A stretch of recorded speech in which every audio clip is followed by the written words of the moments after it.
Could you correct me the dates?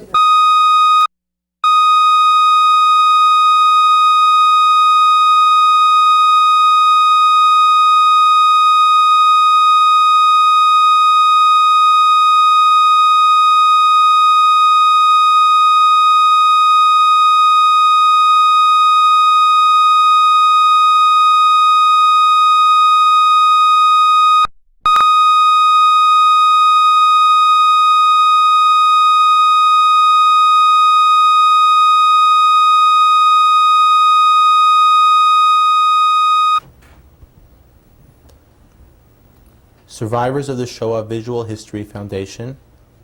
Date August 17, 1995. Survivor Irving Goldofsky. Interviewer Usher Lipner. City and state Bayside, New York. Country USA. Language English. I'm Usher Lipner, and I'm conducting an interview with Mr. Irving Goldofsky. It's August 17th, 1995. What is your name? My name is Irving Goldofsky. And could you spell it? Irving is I-R-V-I-N-G. Goldofsky is G-O-L-D-O-F-S-K-Y. And what was your name at birth when you were born? It was Isaac Goldofsky, and that's in Yiddish. How would you spell Isaac? I would say like Polish, like A-J-Z-Y-K.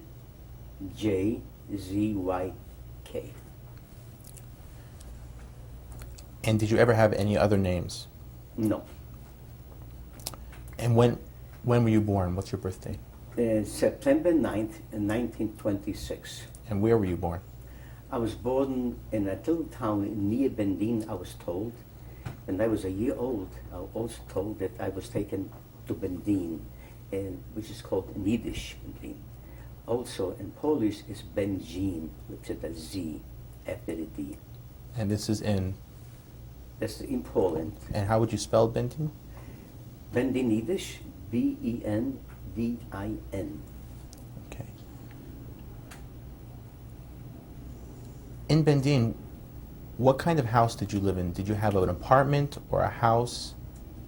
No, we live in a four-family house. It was a private house. And who was with you? Who was in your family? My parents, my sister, and my brother. And what kind of school did you go to? I go to Cheder in the afternoon, and the public school during the day. What did your father do? My father was an invalid from the World War I. He had a license liquor concession. In other words, whoever wanted to have a liquor store, he needed this license in order to open the store. Without the license, he couldn't open the store. So my father gave this license, and he got paid for this, like monthly, whatever, paid for his license. In World War I, your father fought for which side? For who? He fought with the Russians against the Germans. He was also 4 years in Finland with the Russians. And did your mother work? My mother had a business which sold like leather baskets, a variety store. Did the neighborhood you live in, was it a wealthy neighborhood? Were most of the people, was it a Jewish neighborhood, and was it a... It was no Jewish neighborhood, but we live in a Polish town. No such thing as Jewish neighborhoods. Mixed Polish people with Jewish people. And was it a wealthy neighborhood or a poor neighborhood? No, it was like middle income Middle- neighborhood. Yeah. Mm-hmm. And did you at any time work besides for going to school when you were I growing never up? had a chance to work because I was too young. I started to work during the war. I had to survive, so I started to work to make some money to help my family. Because since my family had no business no more, and my father did not get pension no more from this liquor license, so we had to survive. So I had to work, and made me a living, after the work I sold candies, whatever. My brother made wooden toys for a few pennies there and there, just to survive. What was school like? Did you enjoy school as a child? I always liked to learn. I always liked school, liked cheder, liked public school. And unfortunately, I didn't finish public school because the war broke out. So I was 7 grades. I finished 6. Do you remember in the cheder how many children were together with you in the cheder? How many, I don't remember. There must have been roughly about maybe 20, 25 more or less in the class. And who were the teachers? At the Rabbi. And what subjects did you study? Well, we studied at a very young age, studied almost everything. Started from Arabians in the beginning, and then went to Turi, to Davin, Then went to Mishnah, yes, Gemara, and such things, And how about in public school? Was it a good public school? Did you feel that you were getting a good education? I think so, yeah. We had also Jewish teachers. They taught us, and Christian in public teachers. school? In public school, Christian teachers, and they taught us very well. We had no problem with this thing. Mm-hmm. Did you ever experience anti-Semitism from your neighbors? Definitely, but not as much. Not from our immediate neighbors, but from outside the streets they came and they.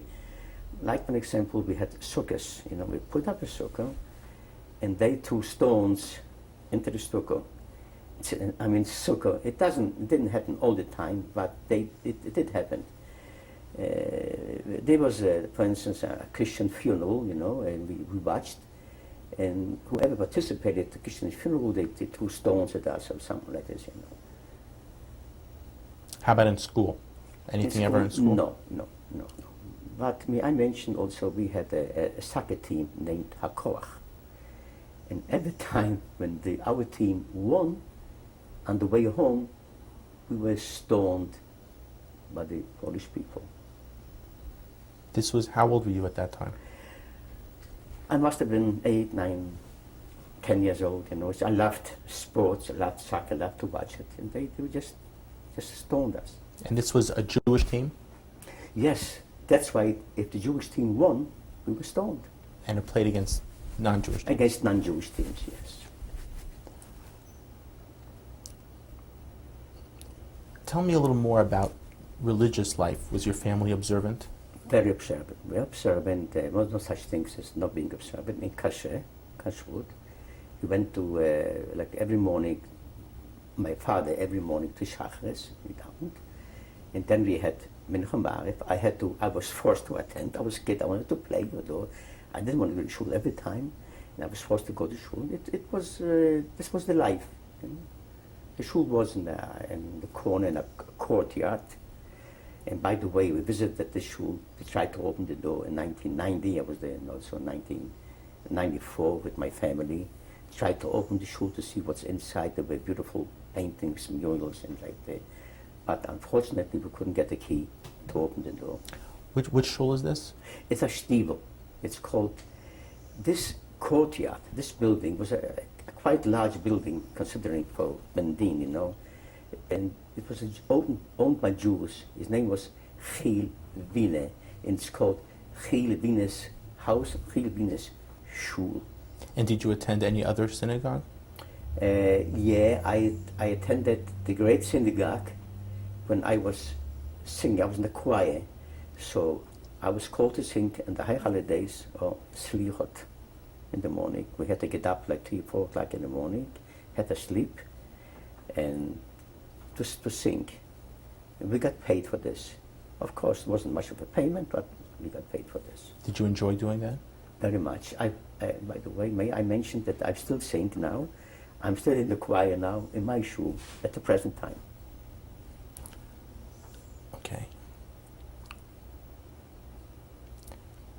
Your brother and sister are older or younger, and what's their name? My sister's name was Tova Rachel. She was older than us. Older than us, I believe, I'm not sure, but 5 or 6 years old, about 5 years older than us. My brother is, let them live and be well, he's about 1.5 years younger than me. And did they go to the same schools? Did girls go to cheder also? My sister attended a religious school called like Mizrahi. And my brother and I went to school together, together. Not in the same class in the public school, but in the Cheder studied together. Mm-hmm. Were you involved in any other organizations? Yes, we involved in a Zionist organization called, that time, Gordonia, which is now, for what I know, it's called Mapai, the right side. And what did you do there?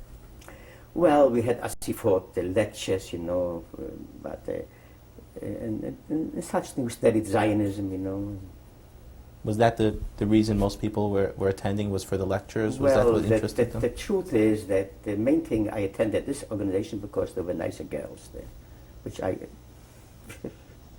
didn't know much about politics, Gordonia was Gordonia. So,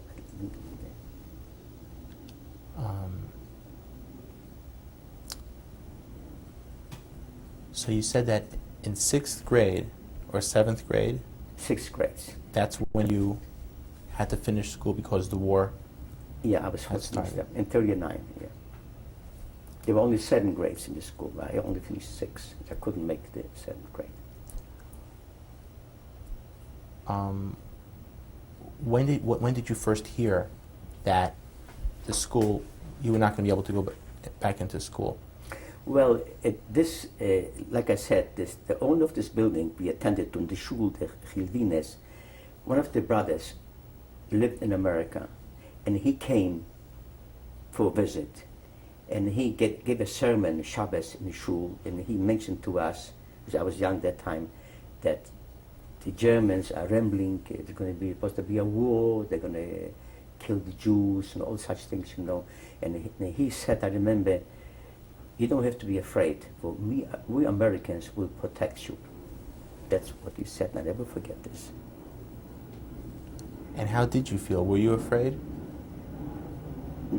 I was too young to be afraid. I didn't understand that much. What do you mean war? What is war? I read that war once kills another, but I did not realize the scope what's going to happen to the Jewish people during the war.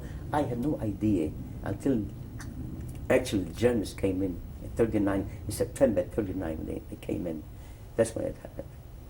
What do you think the adults felt? Did you get a sense that the adults were worried about it? Yes, my parents were talking about it, and my friends who came to visit our parents were talking about it, the Germans but nobody thought of moving or being really afraid. They just think of a war between the Polacks and the Germans, and of course we knew that time that Hitler did not like the Jews. But what would happen to the Jews? I don't think we knew what would happen to the Jews at that time. How did you first hear that the Germans had invaded Poland? They came and they bombed the town of Bendin where I lived. They bombed the factories over there, and that's what we figured it started. And I believe it was in September 1939, they just simply marched into Poland. And do you remember the date that they came into Bendin? Yeah, I must also admit, which I don't want to forget this thing here. We were afraid of the Germans at that time. This is important to mention this thing here. We moved out of Bendin and went back. We marched about 20 kilometers to a little town called Slavkov, where I was supposed to be born there, because my family lived there. So in other words, we ran away from the Germans in Bendin to this little town called Slavkov, because we didn't want the Germans to be with the Germans. So we walked like 20 kilometers to this town, Slavkov. Why did you think that it was safer there? We thought we were going to be safe there. We only safe about maybe a half a day, because it doesn't take long, 20 kilometers with tanks or horses even, to travel from Bendin to Slavkov. Of course, they caught up with us. So what were some of the first things the Germans did to cause trouble for the Jewish people? Okay, when I was in Slavkov, the first thing they did, they took out some Jews, and took out my uncle and my aunt, which I actually didn't see, but I know about this. They took him on the roof for people to see, and they just shot him dead. Why? Why this happened, I don't know. Probably because Jews, they just killed at random. At that time there were a lot of killings, when they caught the Jews, and there were a lot of killings that time. It was wild. Did you ever witness the German soldiers shooting any Jews? A lot. You've Yes. seen it. Was there any one particular episode of killing that you remember? Well, can I mention, then we went back to Bendin, because there was no different for Slavko from Bendin. The Germans were everywhere. We went back to Bendin. I mentioned an episode like, we got the rations, like bread. We lined up like once a week or so to get the bread. It was very hard to get food, the time there. So two of the bakers, one was, the name was Stavsky, and I forget this, Stavsky. And they overcharged like for a penny or 2 pennies a bread. It was against the German law to overcharge a penny of bread. They took him out in the old cemetery, which was a block away from where I lived. And everybody in the neighborhood had to come to this place to witness the hanging of these 2 innocent Jews. We've seen this, thinking here. That's the one thing. And then we saw killings. Whoever didn't wear the staff, they didn't know, they just killed them or shot them or hit them, And there wouldn't be like killings like every day or every other day. It wasn't such things, killing them. We didn't see it. But we did see killing, something they thought was wrong, They did wrong according to their laws, a killing. Did anybody try to fight back? No. For what I found out later on, after the war, I found out there was a resistance movement. I didn't know nothing about it. I was too young to know about this thing here. There was a resistance, and they resisted the Germans like sabotage or so. What they did and what I don't remember if they did. But did you ever see somebody try to argue with a German soldier? There was no such things to argue with the soldier. An order is an order. It had to be obeyed, or you got shot, or you got clubbed. There was no such a thing as arguing with the soldier. The opposite, they were shaking in fear.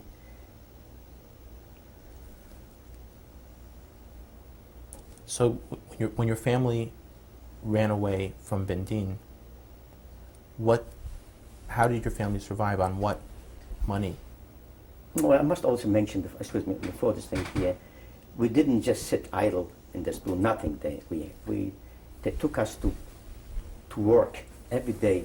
We had to work for the Germans, like shoveling snow, shoveling coal. They took us in their barracks, or they polished their shoes. This happened like almost every day. We had to do it, which we didn't mind, because we got a piece of bread, maybe a potato in here and there. I'm sorry I interrupted you. No, that's what I wanted to know. So you survived on survived it. Yeah, I brought home a piece of bread and then we had to have heating in the house, which we had no. We survived to heat only on coal or on wood. That's how the stoves were in Poland, though. But we had no deliveries of coal. So my mother went like 2 or 3 or 4 kilometers and brought back to a place where they could dig some coal, because my neighborhood was coal mines, to bring back like on her back, like a big sack of coal. And most of the time I went with her when she schlepped the coals on her back, and I helped her from the back, like to support, to bring home the coal. And we also survived the way potato fields, which was far away. My father couldn't do those things. He's an invalid. My mother went to those fields, and we picked like loose potatoes to bring home to survive. And as a matter of fact, my mother also survived other members of the family, which they were hungry, to come to us, and we shared the food with them. Who were these family members? Her brother, my uncle, and my cousins, which I remember came to our house and made potatoes, whatever, Do you remember what year that was that they came? Yeah, it must have been like 1940 or so. And I'm also mentioned, which is my mother wisely prepared bread, a lot of bread to buy. She had a premonition what was going to happen. But like when there was 2 sacks, sacks of bags of bread hidden behind the closet, and she made like toast, which shouldn't rot, And every so often she brought up a piece of bread for you to survive. And she also invited, or they were hungry, they came to my cousins, some of them came, and we shared some of this bread or the potatoes. Evidently, in this case, we were a little more fortunate to them because they had nothing.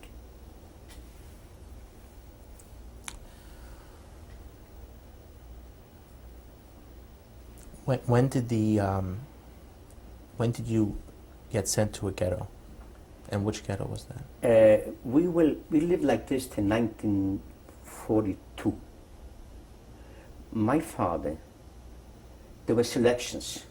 In other words, they took out people from the houses, or they had a list, maybe from the Gemeinde. Gemeinde means like a city hall, Jewish city hall, the list, where they were forced to give with the Germans, and they came and you have to report in this place, and just took him away. My father was was a prominent person, and also maybe because he was an invalid, prominent and invalid, so they came earlier, and they had him on the list, 1942, and took him away, and we had a hard time to cope with this. For example, tell you the story behind it. They took him like on a wagon to a certain place, to a gathering place. From there they took him away, supposed to Auschwitz. And my mother wanted to save my father, and she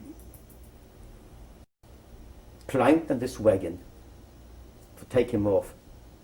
And I helped, the little boy I tried to help to get my father back from this wagon, because we knew wherever they took away people, they never came back.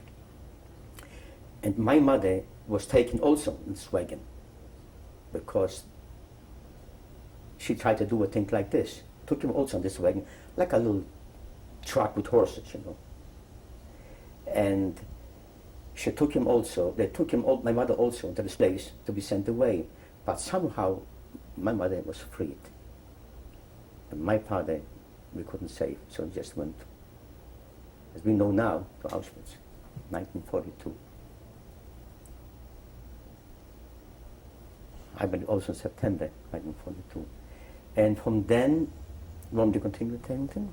Yeah, I wanted to get back to one thing. What happened to the synagogue? The synagogue, as soon as I came in 1939, like I mentioned, it was September. The first thing they did, they burned down the synagogue, which was a great, great synagogue. Beautiful paintings, it was gorgeous in the synagogue. With 40 people, they said, I was told, there were 40 people inside, burned the synagogue with the people in it. Who told you this? Oh, we knew we saw it, like they burned the synagogue, but we were told there were 40 people in it, because the families of these people, they were missing. So they said, he's missing. They burned him and him, so we counted it together. It was 40 So people. we were told there were 40 people in the synagogue. And this was the synagogue that you had been in the choir? Yes, the synagogue was in the choir. The great synagogue. It was supposedly a great synagogue, a famous synagogue. They were painted by a great artist. By the way, this artist was one of those, what we dubbed in the shul, Venus, one of the Venus, member of the Venus, was a great artist, and he painted those murals, I say, right, murals, and this on the walls, and the paint was beautiful. People came from all over to look at those murals in this synagogue. And this synagogue, unfortunately, to our sorrow, was burned down. Like I said, 40 people in it.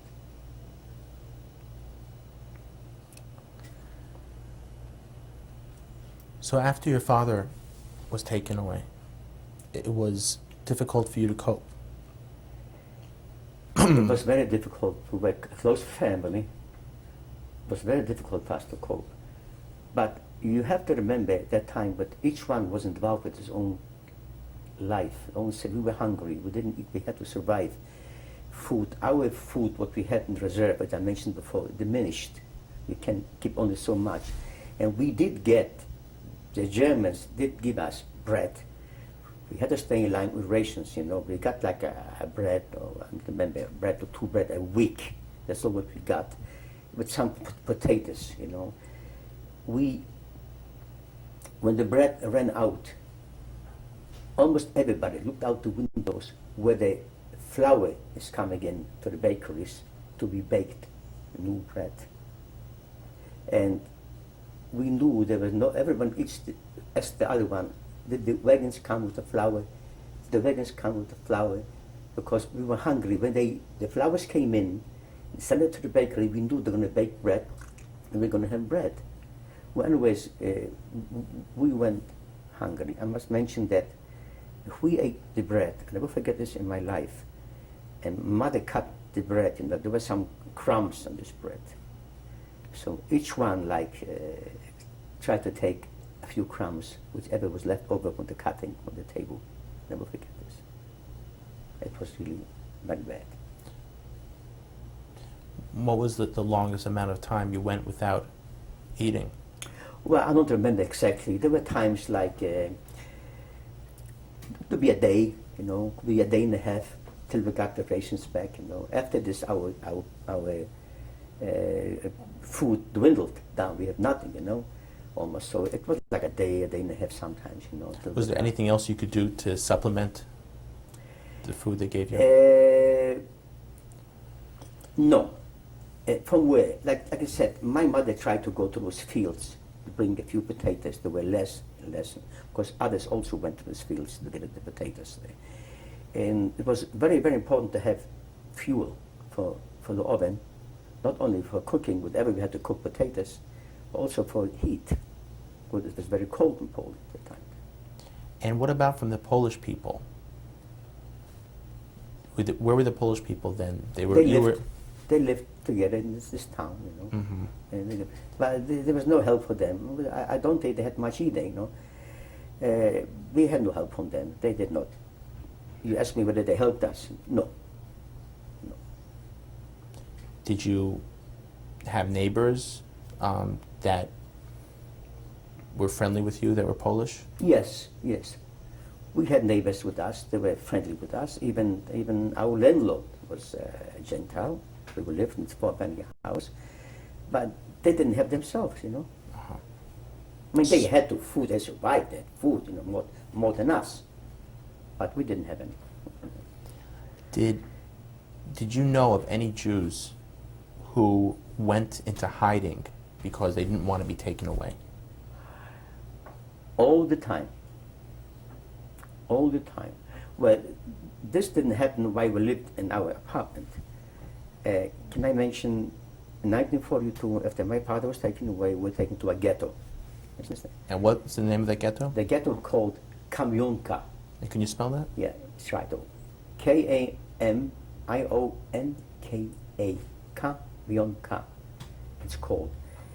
And we were taken there, and every so often, we didn't know exactly when, they closed the gates. In other words, this was a closed ghetto. At nighttime, you couldn't go out. But they took us out to work from this ghetto. We had to return, of course, at nighttime, and they closed this ghetto, like the gates, whatever was there. No gates, but it was closed, the ghetto there. So,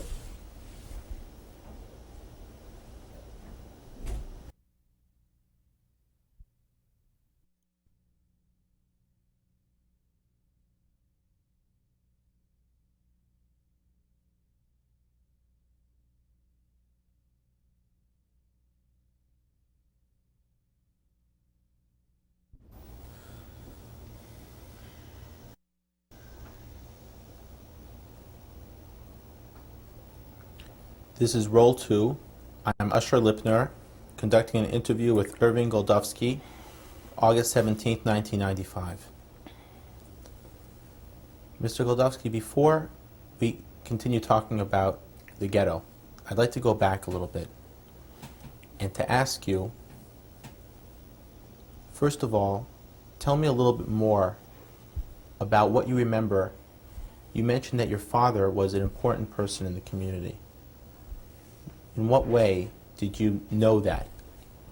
Well, they came to our house, and we had like an open house, and people came to ask my father's questions, childish, certain things in life. Could be a marriage, could be in business, to give him advice. He was a wise man, to give him advice. And I also remember he always had a little bottle of vodka. I gave him to drink al Chaim, it was very friendly. I was a kid, I remember this time. And Was this Jews and non-Jews? No, it's just Jewish people. Yeah. May also mention something about my mother. I would call it tzedakis,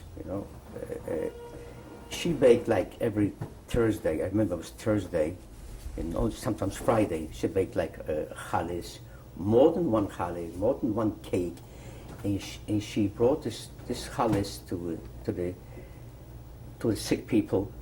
She didn't bring a whole carton, but remember there's a few. I helped her sometimes. A cake, and she gave it to the poor people. She gave it to. There was also like people who got mentally sick. She brought them over there. Some people were lonely, like in the hospitals, and she brought them a challah here, a challah there, a piece of bread there. This I would say almost every week, not every week. I don't remember every week. She done this. Now, one Friday, while she was baking the challah, which wasn't finished yet, she went out, I believe, to the bakery or to a store to get something. And she had a problem. What happened was, this is before the war. Before the war. Do you know what year? I think was like the war broke out in 39. This must have been 39, maybe 2-3 months before this. Went out to get something, and she saw a group of Polish soldiers passing by, and they kicked a little boy, little Jewish boy, or there were two little boys. They just kicked him, and they hurt him. So my mother and another lady, which their son lives in Israel now, stuck up for this little boy, asked him, why do you hurt this little boy? And they do nothing to you. And then she insulted the soldiers, and she called them, you swine. It's called in Polish, świnia, you swine. You're not supposed to say a thing like this. There was no democracy like over here. And the soldiers went down from the horses, and they called the police, and they arrested my mother, this other lady, for insulting the Polish soldiers, and they took him to jail. And we came home from school, and we didn't know from Haiti, we didn't know mother wasn't home, we didn't know the challis was half-baked. My sister came home, and my father was home. We didn't know where she is, what happened. Finally, we went out, and they told us what happened. Of course, we went to the police stations and to find out why she was locked up. For how long she was locked up like this, I don't exactly remember. I think it must have been like a week or week and a half that she was actually locked up. And my sister tried to finish to bake the challis for Shabbos. I shall never forget this. This incident actually happened.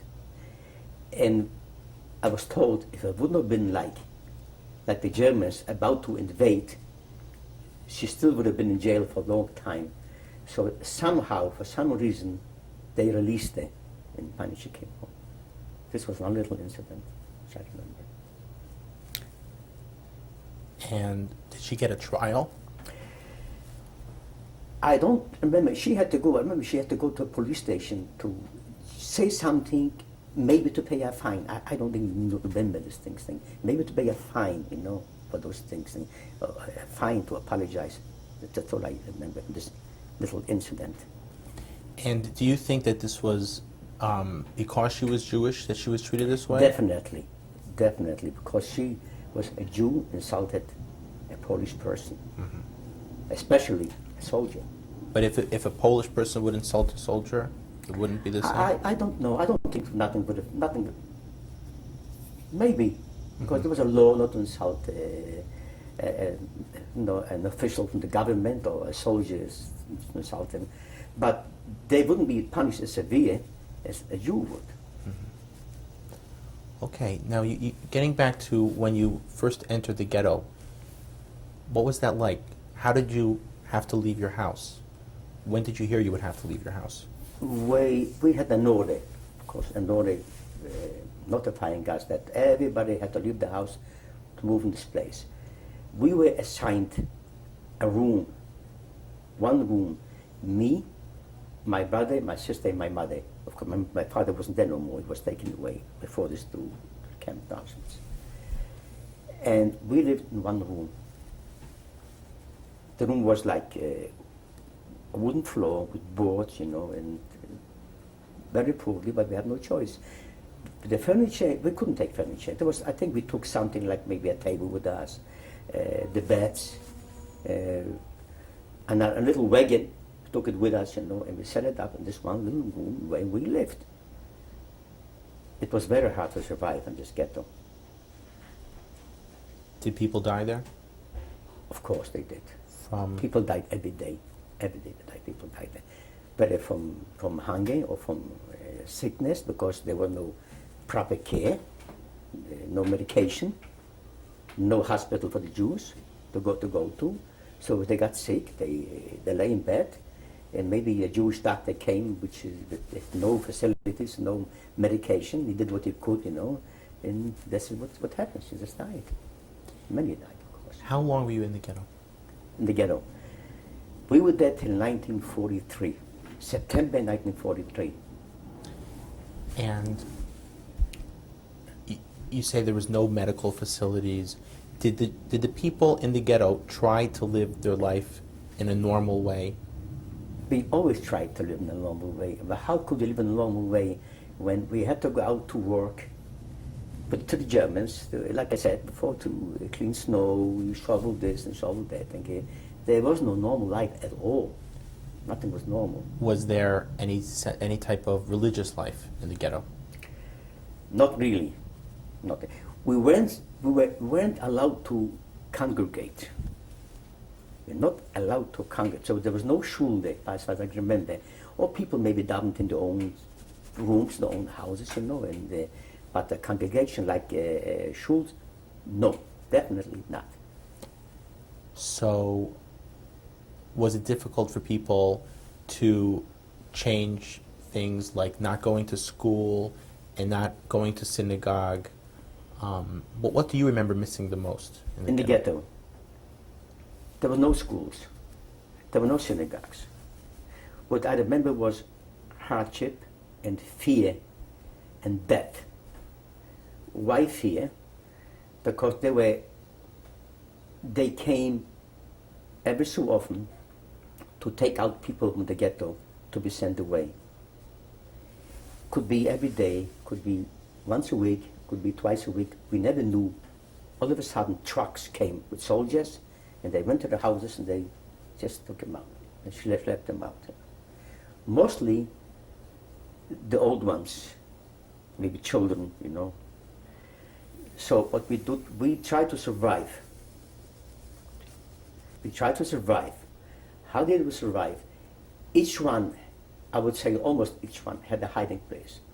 What was our hiding place in our family? We had wooden boards on the floor, We took away some boards and we dug a hole in the ground, just enough for the four of us to hide. When we found out we had commotion, like outside, like soldiers coming, we know what was going to happen, to take people away, So we went to this underground and under the floor, we tried to cover like with through the holes with a little carpet, with a little rag, She wouldn't see us. If they came in, there was nobody there. In our case, there were many times they came in, the Germans, they couldn't find us. We were there. They also mentioned we were visiting in a house, someone's house, my friend, also in the ghetto. And all of a sudden we heard the commotion. The trucks came with soldiers, got off, with the guns, looking for people there. We were hiding. We would try to hide, but there was no. We weren't in our room, so there was no like hole in the floor. They had a hiding place in the attic, and we went in the attic, which I never forget. We were hiding there for a few days. We had very little food, but let me tell you, the food didn't bother us as much as the thirst we had. We had nothing to drink. And I'm going to tell you something, and don't be shocked. We drank urine. We drank urine. And after a while, we didn't even have this. Now, I want you to know, in case you're not familiar, where you drink urine, after a while, it's worse. You want to drink more because it's acid. It makes you drink more. Finally, after a while, after a few days, I don't know, remember for how long, they left again, and we went out. It was also a very, very rough time.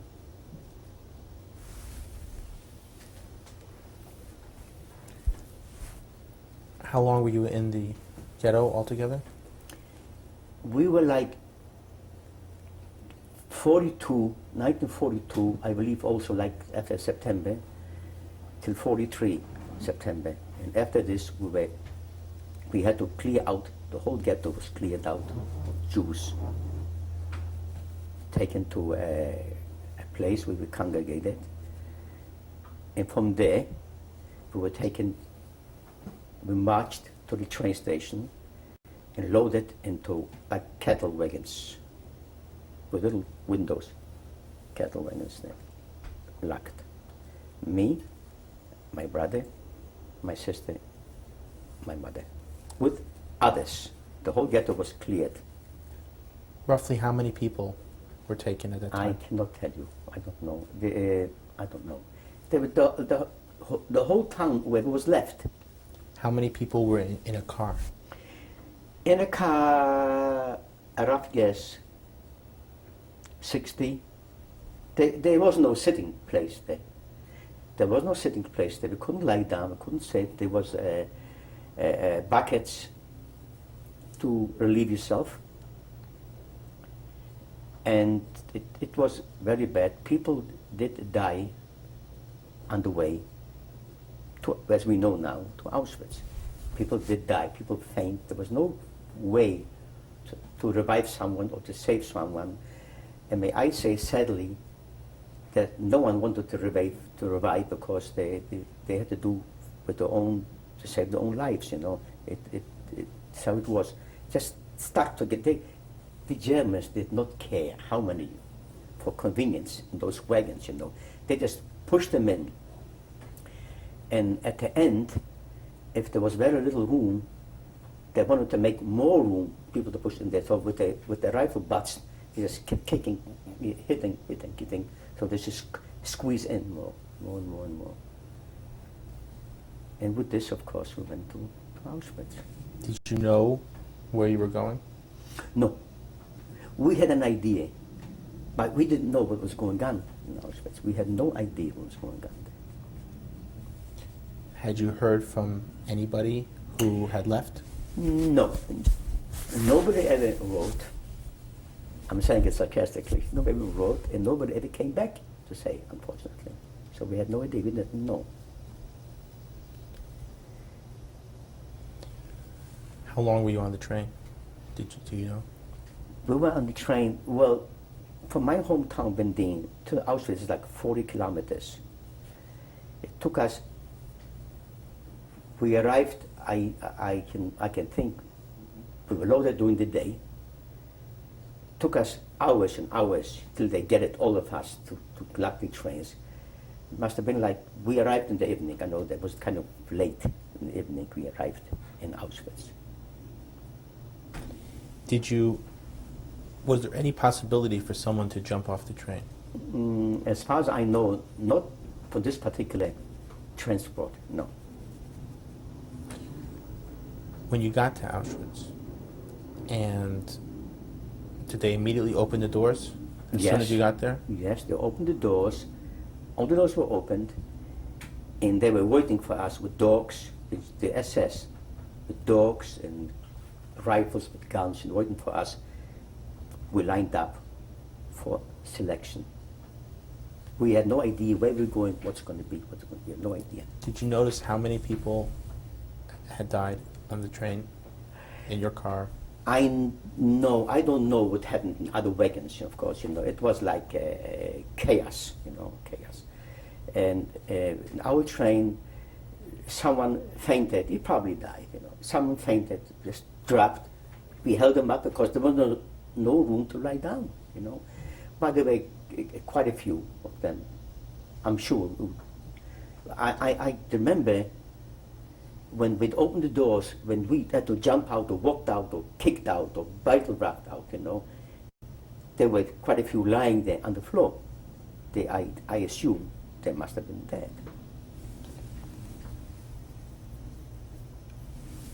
What happened when you lined up for selection? We were lined up, and this is a very sad part. My mother, my father, and my sister went separate, and me and my father went separate.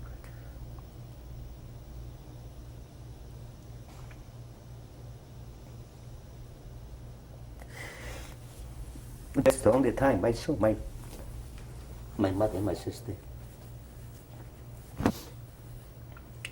My mother said, my sister, give me the medicine. She had some bottles of medicine, give me the medicine. So she handed her the medicine, and that's the last time I see my mother. And my sister till today. I don't even have a picture of my mother. And like I said, my mother and I went separate, and they went separate. And that's the last time I've seen my sister and my mother. Where did they take you? It wasn't that fast. There were a table selection. His name was probably Mengele,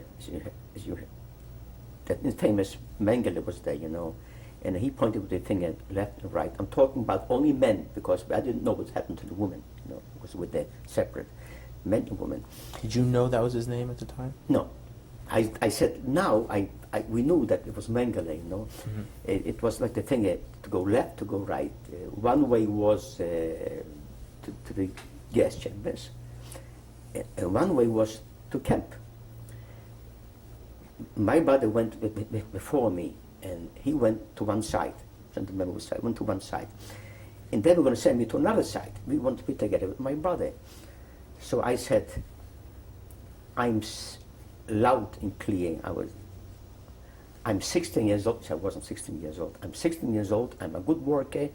I worked. I did this. I did this. I did that. And I can be of benefit to work hard. Okay, they send me back to my brother. Did you know? That saved me. Your brother was younger than you, Yeah. and they had put him in the working line? I had no idea where he would go. I had no idea. The only thing is, why I'm telling you this, I just wanted to be together with him. If he would go, if he goes, I wanted to go. Where I went, he wanted to go. We just wanted to be together. I understand, but why did you say that you were able to work? Because they send him, I noticed that this group over there are bigger men, younger men, and I also noticed that when they wanted to send me, I see they were the older men, there were some children, which was boys, children, and they seemed to be, now I realize, weaker men. And I had this premonition that I should go with my brother. So that's why I said to them, I'm a good man, I'm 16 years old. That time I'm 14 years old, I'm 16 years old. I never forget this, but the age, 16 years old. And I'm a good worker. I worked this job and this job, and I made myself like standing up, they send me. That's the reason I wanted to go over there. I had a premonition that this is the better group. Where they would go, I don't know. I had no idea at that time, of course. Besides for getting you back together with your brother, do you think that saved your life? Yes, of course. Had I gone with the other group, I wouldn't have been here today. I would have gone evidently to the gas chambers. When did you find out that there were gas chambers? We found out, well, later on, we marched to the barracks. We lined up to a place called Entlausung to take showers, like really showers, not water, at the time water. And then we lined up to get tattooed, shaved our heads and tattooed. Do you still have your tattoo? I have it, but as you can see, I tried to remove it. Why? Because when I was younger, was foolish. At that time, they kept telling me, little kids, they telling me I was in a restaurant, in the movies, whatever. Look at this man, he has his phone number in his hand. You know, they didn't know what it was. So I was kind of embarrassed, kind of complex, you know, something like I was in Canada at that time, you know. Let me remove it. But I had it documented that this is the number I had. As you can see, a slight mark over there. My brother has it. What was your number? 135, 7. Can I look at it? Am I right? Well, no, that's... 744. That's good enough. 774. Okay. 374. Okay. And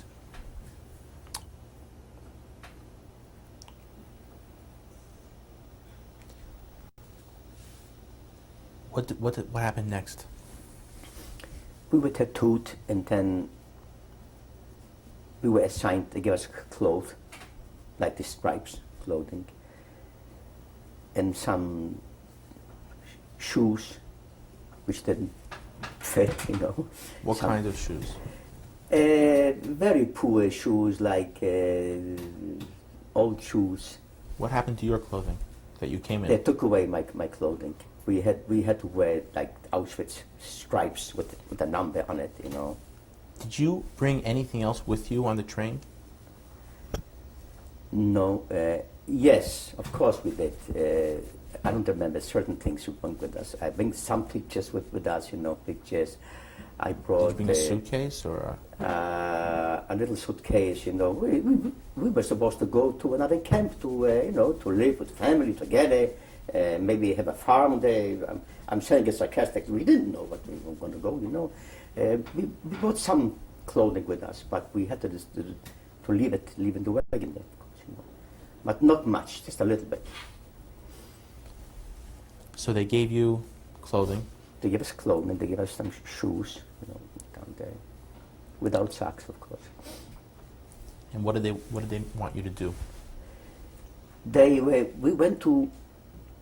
We marched from Auschwitz till Birkenau, which is about 2 miles.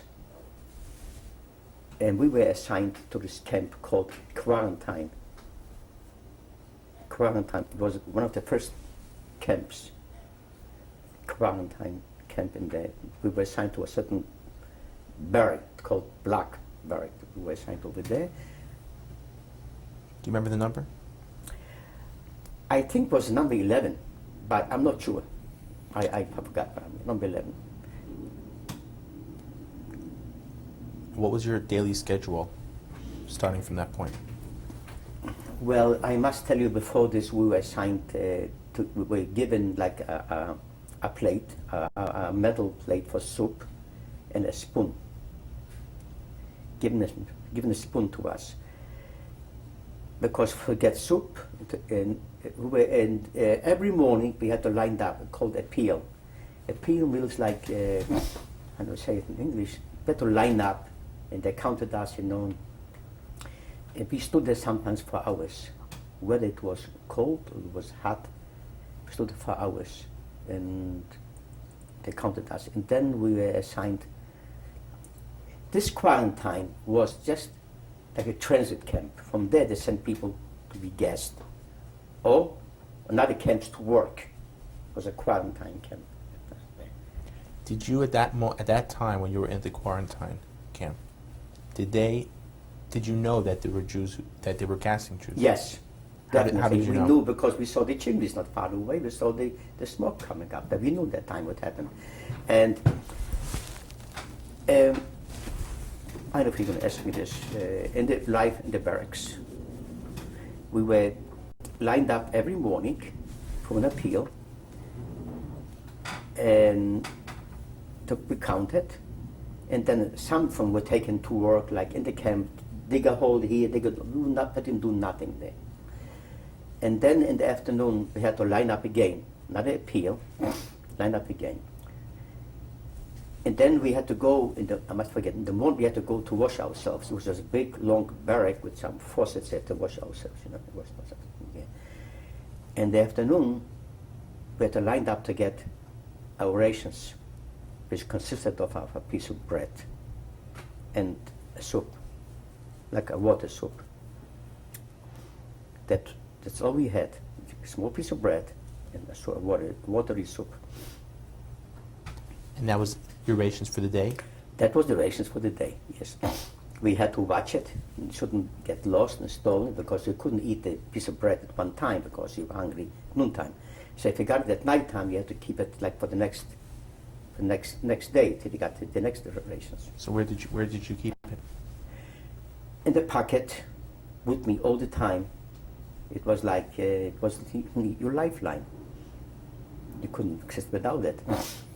Do you remember anybody having it stolen? Yes, all the time. Were there fights over? Yes, fights all the time, stolen. We had the barracks, by the way, I was just there last June, like 3 layers of barracks, I was assigned in the middle there, And when I slept, with my brother, we slept, we had a piece of rag, and this piece of bread was hidden in this rag. He had it under my head. Sounds silly, doesn't it? Under my head, and there were times where people just stolen, and it was a matter of survival. And may I also mention, sleeping in there, like every night somebody died. On the first row, the middle row, and second row.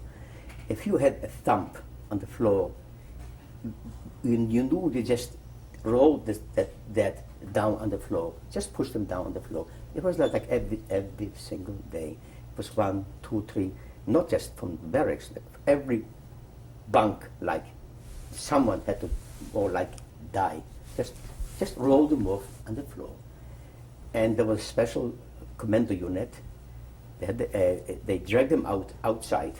He was lying. There was a bunch of dead people lying on the ground. And they came later during the day, at times the next day, with a wagon. They just scooped him up, put him on the wagon, and took him away. This happened every single day. Now, I must mention also that in the winter time, sometimes you walked on those dead people because there was snow. You did not know there was a body there or not. You accidentally just walked on it. Till they gathered them, put them on the wagons, and took him away. This was a daily ritual.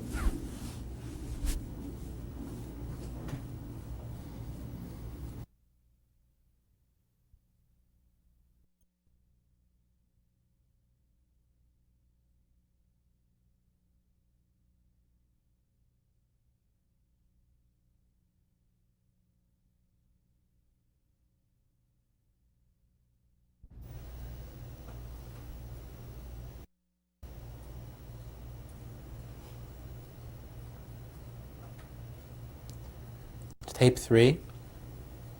I'm Usher Lipner, interviewing Irving Goldofsky. It's August 17th, 1995. Going back to the rations that they gave you in the concentration camp in Auschwitz, how important was it to keep careful guard over the utensils they gave you, the bowl, the spoon? like I mentioned, they gave us a metal bowl and a spoon, and we had to guard this like with our lives, because without this, you probably couldn't survive, because you were only assigned this once. So the metal bowl, we tied with a piece of wire or string to your body here, and you carry this with you at all times, whether you slept, whether you worked, whatever you did. Also a spoon. It so happened to me, I had an incident where they stole my spoon and I had nothing to eat with, whatever you had. Because if you gave you a little watery soup in this metal bowl, if you drink it, some of it might spill out from the left or from the right. And this is bad because you missed some nourishment. You couldn't afford this. So you needed a spoon. Like I said, they stole my spoon. And where do I get a spoon? Because each one has its own spoon. So there was an incident where someone wanted to sell me a spoon. How do you sell a spoon? There's no money, there's no market there. Here is a spoon. I bought the spoon in the camp, which I paid 2 or 3 rations of food for this spoon. In other words, I had to go hungry for 2 days. Well, I had something to eat. I had a piece of bread to eat because I don't eat spoon, piece of bread. But soup, I couldn't eat much soup without the spoon. So I bought a spoon, like I said, I get 2 or 3 rations of food away from my spoon, and I had, like I said, I was about 2 or 3 days hungry. And this spoon, see there's a mark in here, you know this is mine, cut off there. I think it's made in Belgium, the spoon. And I kept the spoon until today. And once in a while I take it out and look at it, and I'm reminiscing the bad time I had.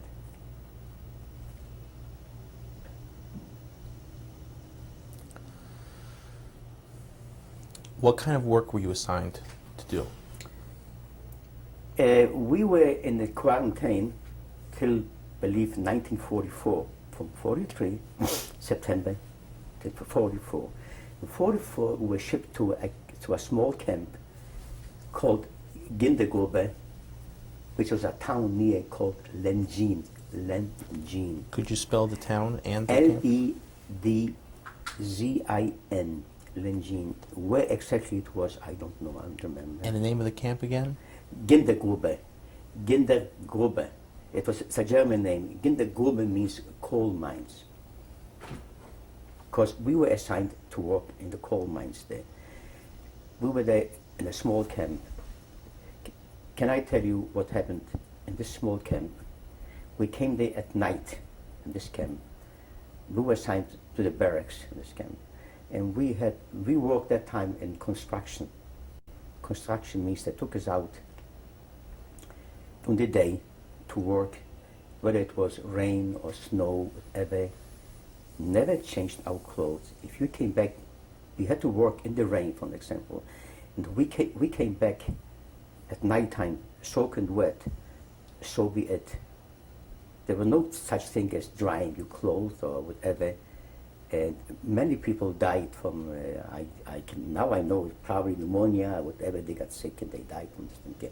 Thank God it did not affect me. Thank God, I was young and I was survived. Yeah. And the food was a little bit better than in Auschwitz. This was also called Auschwitz, Auschwitz III, Auschwitz III, it's called. So, because we worked, it was a little better, the food. What was the food better? We probably got a little bigger portion of bread, and plus, we saw a few of those macaroni swimming around in the soup. So, this is considered a little better for us. Did you ever, at any time when you were in Auschwitz, have any other job or position? Yes, from this camp, well, may I tell you what happened in this camp till we get to another camp over there. In this camp, like I said, we worked very hard at this construction. and many people also died from this hard work. Fortunately, I survived. One time, we came back from work as usual. We were awakened in the middle of the night. We had to go out for appeal. Like I said, appeal means line up again. For what? Why? We didn't know why. So the Lagerführer, means the commander of this camp, announced that you Jews should not escape from this camp. If you escape from this camp, it's death. Well, 5 people escaped from this camp, and they escaped, and they were caught. Eventually they were caught. And they told us this, you see, they woke us up in the middle of the night to tell us this, to stay on an appeal, to tell us this. The 5 people were taken away. I have their names written down here, as a matter of fact, and I don't remember my name. It was Ehrenfeld, Balakash, I don't remember anything. They were taken away, and then after a few hours, went back to our barracks, which we tried to go to sleep, which we couldn't no more. Then we had to get up to go back to work. And then that's how it was. At this particular small camp, after a certain time, must have been a few weeks, they stopped us for work in the middle of the day. We had to go back to camp. Why, we didn't know. Now the camp was, we had to line up again in the camp, and then we saw a gallows with 4 nooses, not 5, 4 nooses hanging there. And we didn't know why and what. We figured someone's going to get hung here, Anyways, the 5 people who escaped were supposed to be hung this particular day. That's the reason they took us home earlier, to witness this thing, to warn us we should not do a thing like this. Now, why is there 4, not 5? One evidently killed them before they were hung. His name was, I remember, it was Bakalash. They killed him. They brought out these 4 people to be hung, and they paraded them in front of us. And one of them, I should never forget in my entire life, his name was Ehrenfeld, a young man, must have been like 19, 20 or 21. He turned around to us and he screamed, "Do not forget us. Nehmt in the Kummer." That means take revenge. A few times, till an assistant went over and he smacked him, hit him with a club, so to be quiet. And they led him on the gallows, and they put the nooses around their neck. And he again screamed, "Nehmt Nakuma, take revenge. Do not forget what happened." I shall never forget this my entire life. Again, his name was St. Henrik Ehrenfeld. And they just hung him. We had to watch all this till they hung. We stood there for a few hours, and they were dangling like on these ropes. We had to watch them.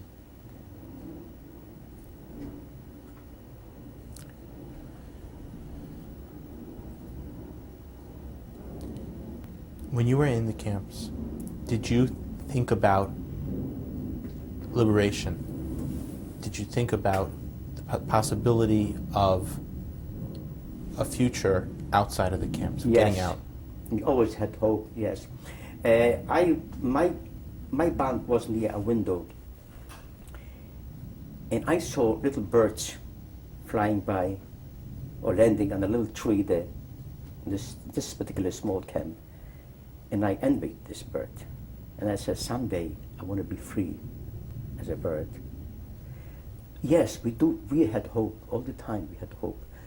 And I always thought, when I get out from this camp, from this hell, I just want to be for a year alone with nobody. Just want to relax, want to black everything out, which is foolish, But at that time, being so young, I thought about those things, thinking, like I said, every day I looked at the birds and I looked for them when they came home from work, and lay down this cot and, oh, where's the bird today? I want to see the bird. And I just envied birds.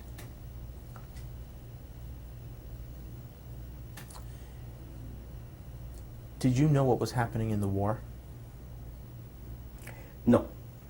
we had no news, we had no radio, we had no information from nobody, of course. Later on, of course, in the future, we heard airplanes and all this thing. I must also say that we had a rough time with those Germans. And in this particular camp, whoever didn't behave or did something wrong, they got like lashes on their behind. This was almost an everyday occurrence. And unfortunately, these lashes also gave those Jewish couples, there were Jewish couples there, which were really bad. They tried to save their own skin, their own lives there, and they were really bad. Maybe you heard they probably killed after quite a few of them or jailed a few of them. You heard the name they called couples, you know? They got special privileges. They got another piece of more food, you know, this thing, so they just... Who chose the compos? The Germans. Well, they themselves stood in front, like they were especially rough, you know? So the Germans saw how they behave, like, let them do the dirty work for us, so which they almost did, you know. For example, one time I didn't make my bed properly, I got smacked. I didn't get lashes, but I got smacked. Why I didn't put, there was a crease on the blanket, you know. But there was a blanket at that time. Well, I must say the conditions in this particular camp, I mean, the coal mine camp called the Gintergruppe, were a little bit better than the Auschwitz. Gintergruppe because it was like a working camp. Did you have a bed? Yeah, with a cot. Each person had their own cot? A cot. A cot. That time we got a mattress, thin little mattress with straw. Not in Auschwitz, but Birkenau. But we were that time over there. That's why I said we had to make in the blanket also. Okay. And one particular time we may have to move. We moved to a bigger camp from there to a larger camp over there, and the same area, also called Gintergruppe. And I must say, we worked, most of them worked in the Gintergruppe in the coal mines. I did not work in a coal mine. What did you do there? I worked 2 or 3 months in construction, which was very hard, very, very hard for me, construction work. I was very young. And then I worked in the kitchen, which was much better for me already at that time, peeling potatoes. Did your physical appearance change a lot when you were While in in camp? camp, I did notice. Of course, we were all skinny. We were all skinny. Well, in case you're probably familiar with that, there were Muslims, called, very important this word to remember, Muslim was that, but you had skin and bones, which most of them had, skin and bone, because there was no vitamins or nourishment, meat, anything like this thing here. They just survived like maybe 1,000 gram of, what do you call it, nutrition. Calories? How much do you need to survive a Calories? day? I'm sorry, calories. Right. So maybe it was like 500 calories, 600 calories.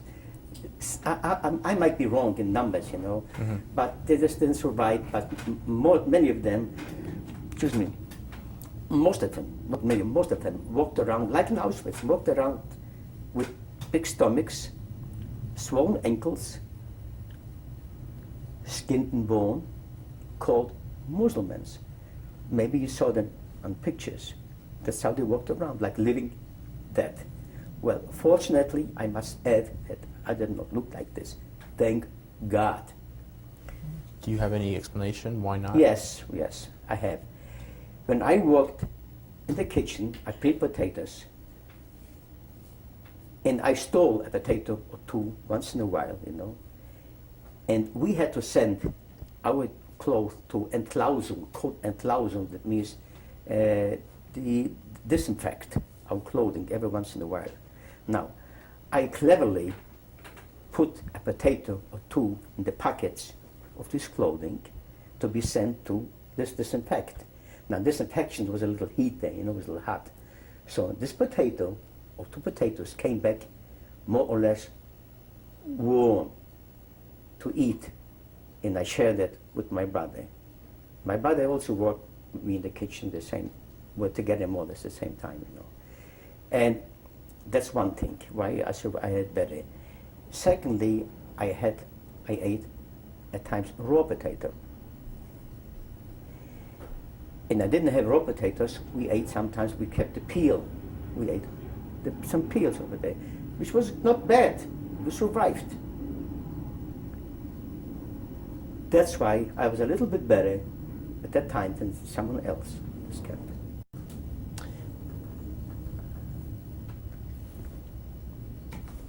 If you had been caught, I'm sorry? if you had been caught taking an extra potato, Yeah. what would have happened?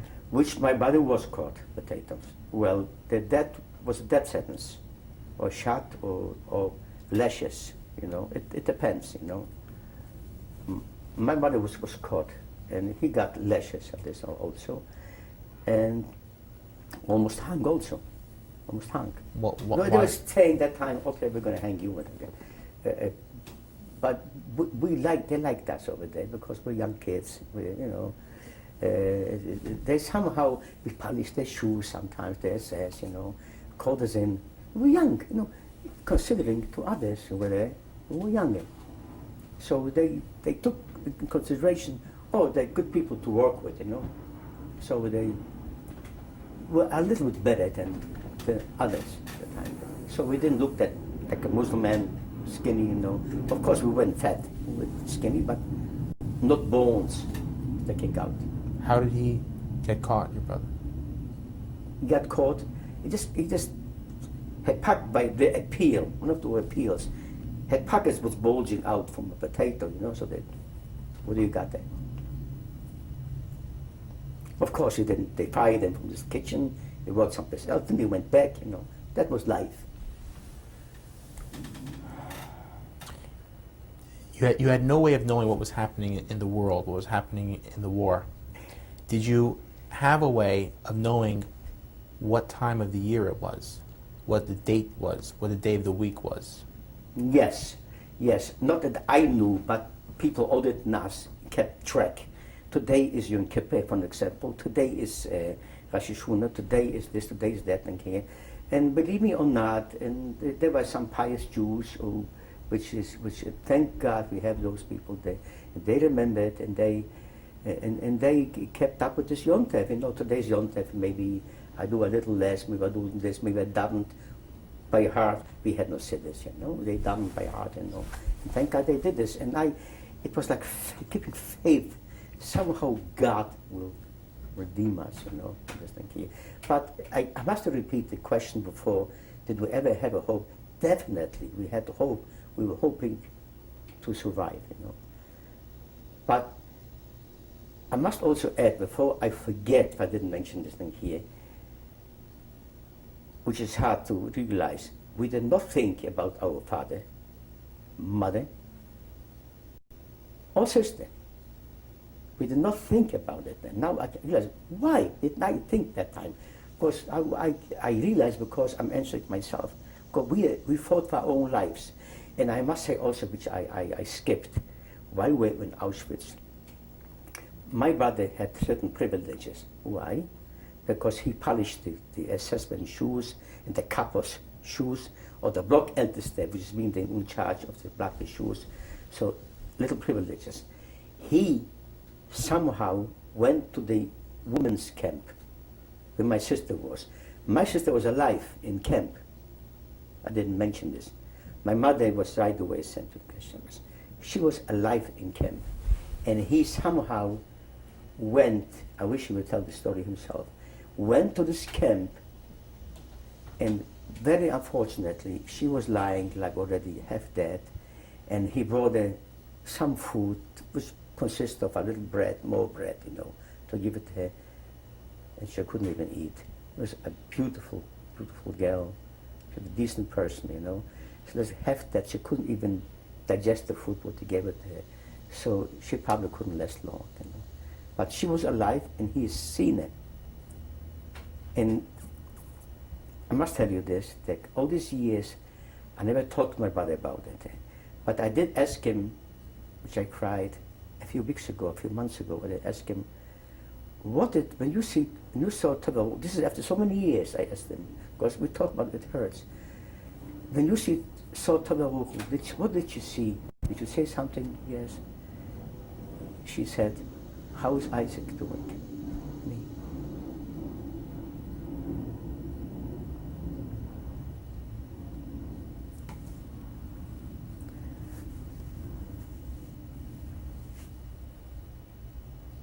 Sorry, I got a little emotional. You said that it's hard to talk about. Well, I never talked about it before. And I did answer a question or two. When they asked me, I answered it. But to go out of my way to talk about it, I didn't want my children to hurt them for my feelings. Maybe they didn't ask me because they didn't want to hurt my feelings. Even my wife, of 38 years, then 120, we don't talk about it either, until now, which I'm glad I'm coming out with this now. And what about your brother? Did you ever talk to your brother about it? My brother is hurting very much. He doesn't admit. I asked him in 1990, where all of us, my family went to Auschwitz, to Poland, where I was born, my town. Asked him to come along. No, he's busy, it's an excuse, he's afraid to go. I asked him last June, I went there again. Why am I going there? I left something there. It pulls me there. I say courage there. And I kept telling my family, wanted to know, where were you born? Where did you live? And I have a picture here of this. So some people don't want to go there at all. Don't want to remember. I am different for some reason. Let's go back now. Back to when you were in the camps.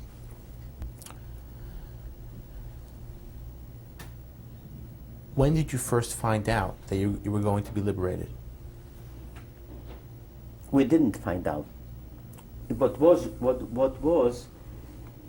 we had the airplanes flying over us. Never, as you know the story now, never bombed us. Did you know who were flying the planes, which country they were from? No, we did not know. We heard rumors that at the end we had rumors the Russians are advancing, and the Americans is another front. I had no idea what front. I had no idea what front meant. I was a kid at that time. And even though I was a little older, I should have known, but I had no idea, and nobody educated me. But the front is closing by. You hear the bumps. You heard the bumps. So we knew somehow, hopefully, that it's gonna end. Whether we will survive at the end, we didn't know. Was that your hope, that the Allies would liberate your camp? Yes. We had a hope that they're going to advance and catch us. You mentioned that they didn't bomb the concentration camp. It's a known fact. That's history now. Well, how did you, at that time, what were you thinking about that? Did you? Nothing. We had no idea. Well, now we know that they were begged to bomb the camps. The British should bomb the camps, the railroads and the cars, the Americans bombed it. They did not do this, which is a crime. Why did not do it? They could have saved many thousands of people, but they had to bomb those railroad tracks, and those cars were on the tracks. Did you think, when you were in the concentration camps, that people in the whole world, outside of Poland, outside of Germany, knew what was happening? No. You felt at that time that they didn't know? We didn't know. I had no idea.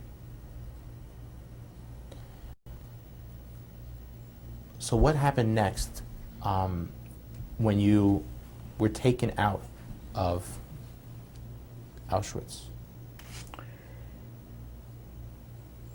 We went this new camp. I had a little incident also. As you know, I worked in the potato peeling kitchen. I worked in the construction. It was hard, all this thing here. I got sick. Coming home from those construction works, I got sick. I probably had temperature and all this thing here. I was taken to infirmary, which is called a hospital infirmary, This was the worst thing to do, to go there. I had no choice. I had to go there because the Germans did not believe in sick people because they just send them away, especially when they come for a selection. You know, selection means like they select people who to die, who to live.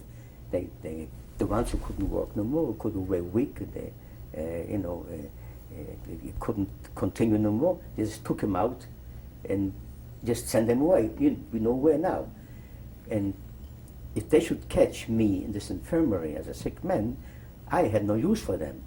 So my brother tipped me off. Somehow he had a tip that they're going to come, like the next day, whatever, or the next day they're going to come for the selection, take people out. You know. This happened every time. This selection is a very important word. This happened like in the ghetto, happened in camps, they selected people to send away. They could not just leave him. They had to take him out.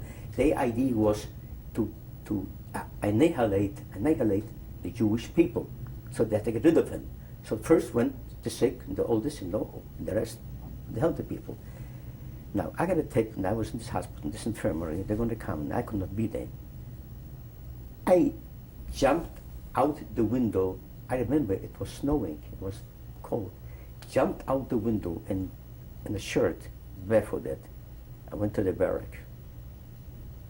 Jumped out the window, and that's one of the reasons I also saved myself. But I had a tip that someone's going to come. They're going to come, and they came, like the next day or so. They came and they emptied out this infirmary. Did you make friends in the camp? Yeah, we had friends, of course, mutual friends. We were all hungry. We all had the same comments, same ideas. You know, we want to liberate it. You know, all this thinking. Of course, we have made friends. Like, not friends going out socially. Right. Mm. Well, Sorry to joke. You know. Right. Do you still keep in touch with any of the other survivors? Yes, and not that much. Well, one lives in Texas, which he saved me, which I repeat later if you ask me. On the march, there's different other stories in the march. Lives in Texas. One lives in Canada, and a couple of them live over here. But we don't get in touch, you know. And we belong to the society, the same society, but I attend the meetings. They don't, and you know, we get older. We had our own problems, blah blah. You know. Did you know any people from before that were in the same camp with you? Definitely, sure. From your town. From my town, yes. No, not many, but you know, not many survived. I know them. Yeah. Did people help each other? In camp, there was one time I got help, which I survived also. One time which I was saved.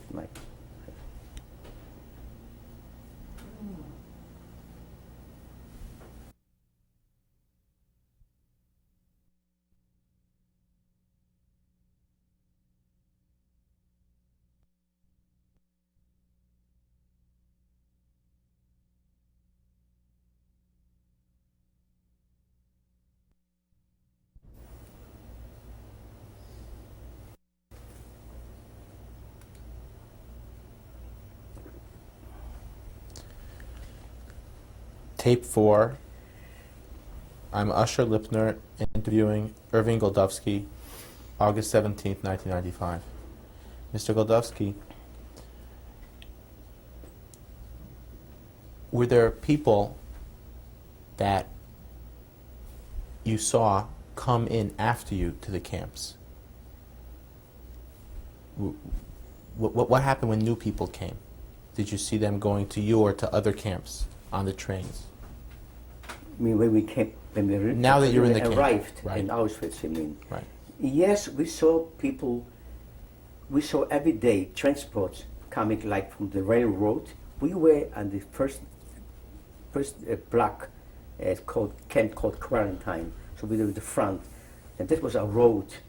Like we saw trucks coming, like every day, passing by. We knew where they were going. We knew there was a truck in the front, the Red Cross, the guards or whatever it was in there. But we knew at the end of the column of the trucks was also like an ambulance truck, or also an emblem of Red Cross. We knew there was cyclone gas inside this truck. And we knew where they were going, but the people on those trucks did not know. As a matter of fact, they waved to us when we passed by, and we waved back to them. They waved for a reason, and we waved for a reason. They waved to us, hello, and we waved to them, unfortunately, goodbye. We knew where they were going. Were there people who gave up hope and wanted to die? Yes, yes. I don't remember many of them, but probably were many of them. I didn't talk to everybody. But there were people that they were gotten sick, weak, very weak from malnutrition, very weak. They were, I must have mentioned before, they were like skin and bone. They were called Muslim. They had big stomachs, which was swollen, and big swollen ankles, like Walking Dead. And we called them Muslim, which is a very infamous word, Muslim. We knew that if you were a Muslim, you didn't live long. It's a fact. It's true. They didn't live long.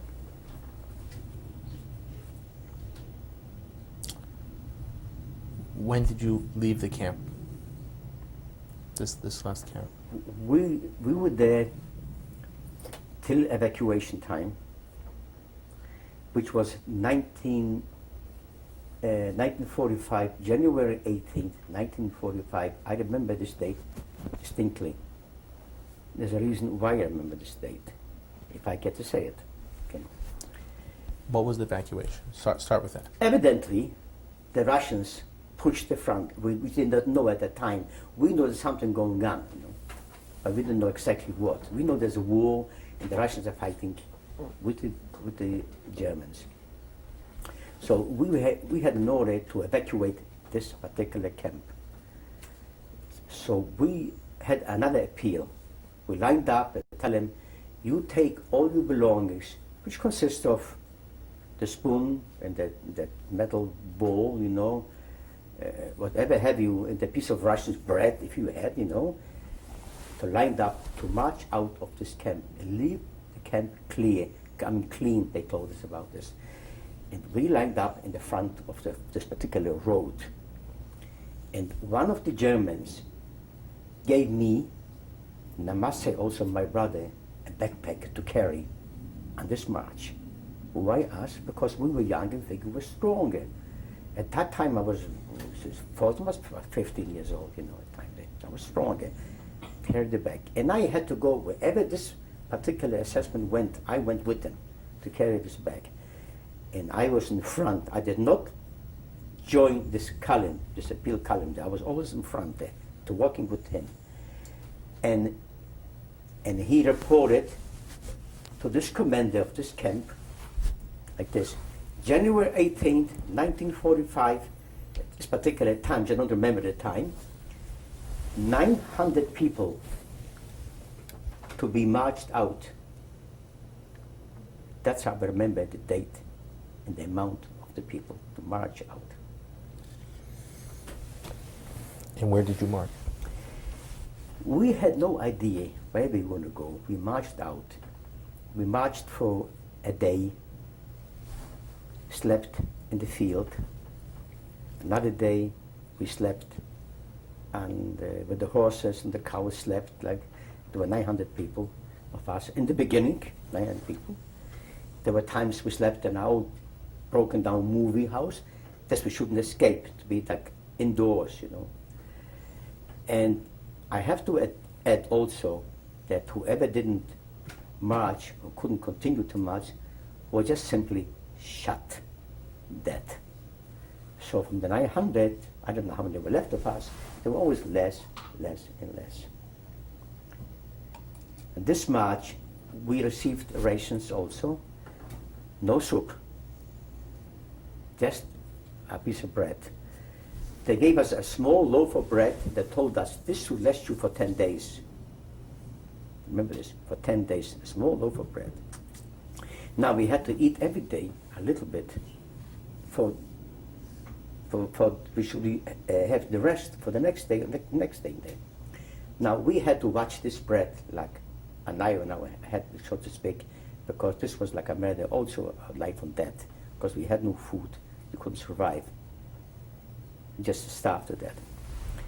Now we had also bad shoes where you walked. Can I go back for a little while about shoes, which I forgot, and I'm sorry to say this here.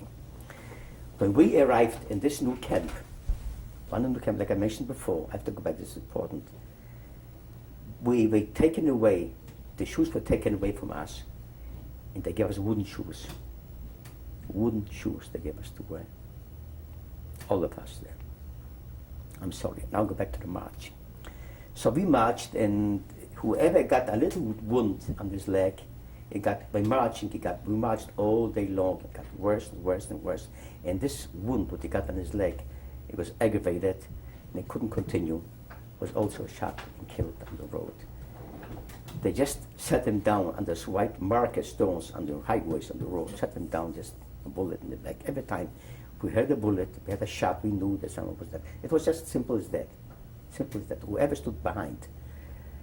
Fortunately for me, I carried this bag for this German, and not all the time, somehow I was spared, walked with my brother together. Can I continue about one of those marches? Okay, like I said, we slept in stalls and in old movie houses, on the fields, wherever. We marched from January 18, 1945, till my book, in my instance, till January, till May, from January 45, 18, till May the 8th, 1945. I come to it later why the 8th. And this is the most traumatic thing I ever experienced in my whole life. It takes Germans try to confine us, a place where they can watch us, we shouldn't escape certain quarters. At one time we came to a place which I don't remember what it's called, was like a mine. The mine was like as big, I would say, as like this living room here. There were like trucks in this mine. How many were left of us from 900, I don't know. And I carried this backpack from this German, so he told me that people went into this mine, inside the mine, there were a few hundred of us, evidently, and he told me to wait with his bag. They all went into this mine in there, and I was left outside temporarily because I was carrying this bag. So at the end, he pushed me in there too. In other words, I was right in the front. While we were there, a day later or so, they called out, we need volunteers to bring soup from the outside. So a few people volunteered, went out to bring the soup. Big, like pots of soup, they brought in there. Like I said, the place wasn't that big, and the few hundred people were there, were all the way in the back, and I was in the front. While they brought in the soup, so they said to line up. People were so hungry that didn't eat, some of them didn't eat for a few days, that instead of lining up for the soup, people just went to this pot of soup and grabbed the soup just to eat the soup. So there was a commotion. The weaker were trampled to the ground, and the stronger ones trampled on them and got the soup. And all of a sudden, from this big few hundred people, from this opening over there, over in the back, there was one stop, trampled on another, one another, which I saw this with my own eyes. And there was blocked all the way to the ceiling. There was no air in the back. And the steam from this soup didn't help either, And people pushed to the front to get out. Two SS were blocked the road with a wagon, not to get nobody out, And whoever got out was shot. A few of them were shot, also blocked the road. The people who were dead, they were shot, and we couldn't get out. I, being a little weaker than the others, or smaller than others, was trampled on the ground, stepped on the ground, but I was almost to the front. So I had some air, not much, but some air. Now, little did I know, if you, in this mine, if you are on the ground, you have more of a chance to breathe than when you were up. There was no air than top there. Now, when I mentioned before that someone saved me, this particular person, his name was Vogel. He lives now in Texas. I hope he's still alive. He helped me get up from being trampled in the front, which I was breathing. The only person who was not in this particular hellhole, what you say, was my brother. My brother was taken with the Germans SS to their quarters to polish their shoes. The only Jew who wasn't there. Now, this was the biggest tragedy I ever experienced. Like I mentioned before, I saw dead people, like people committed suicide, going to the electric fence and to be killed, people starving, every day people being pushed out on those bunks for death, But this I never saw in my life, what I ever experienced. In the morning, this was in the whole night, in the morning, finally the other SS, they didn't know what happened, came back and they saw that death of people piled up. Dragged them out, lined them up, dead people choked to death. Lined them up. There were like, I think, I'm not mistaken, there were about 300 of them. Dead people. How do I know 300? Because people from this town, the Germans, came and they cried. This town. The Germans themselves, there were some who had a little bit, Rahmunis, I should say, cried. And so I know there were about 300 of them. About 300. I didn't count them, but I heard. My brother found out what happened. He came running and he said, I heard him screaming, where was my brother, my brother? So he finally saw me and we came and we hugged, and all these things. This was the most traumatic experience I ever experienced and told. I told the story once more before for a lady who needed that for homework for a school. So this is the only incident I told. Like I mentioned before, I never talked about this except this particular incident. You mentioned that there were German people from a town nearby? There were people from nearby who came to witness this, to saw this, when they were taken out and lined up. The dead were lined up on the ground. Did you feel that the people in the town knew about the gas chambers and about what was happening? We had no idea. We didn't speak to them. But we saw, the reason I say they were sorry, I saw quite a few people holding their eyes and crying. This is what I said. I never spoke to them here. I also mentioned that a few people went insane. I know where they were taken later to a barracks. Whatever the remainder of us, a few of them were locked up in this barracks because they went insane, went crazy, they were violent, They didn't kill him at that time. They did not kill him at that particular time.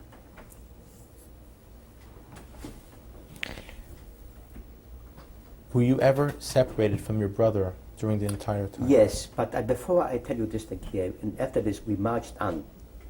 Also, we marched to a camp called Gleiwitz, where we met others over there, marched this camp and this camp. Now, coming what you just asked me, which is very important, very interesting. We marched together, of course, May the 8th, 1945, we were separated. Why? Because the Germans saw it was near the end of this war, because we heard bombing and strafing and bombs, and soldiers didn't care no more, and we saw rifles being discarded on the side of the roads when we were marching. We saw it near the end, and we were separated. We were given about 20 people of us, were given a wagon to push the food for the Germans. It was food there, whatever, I don't remember what it was, the food for Germans. Like a horse and wagon, you know, except there were no horses, just a wagon, pushed us. So we went separate from the main column where my brother was. And that's the only night we were separated.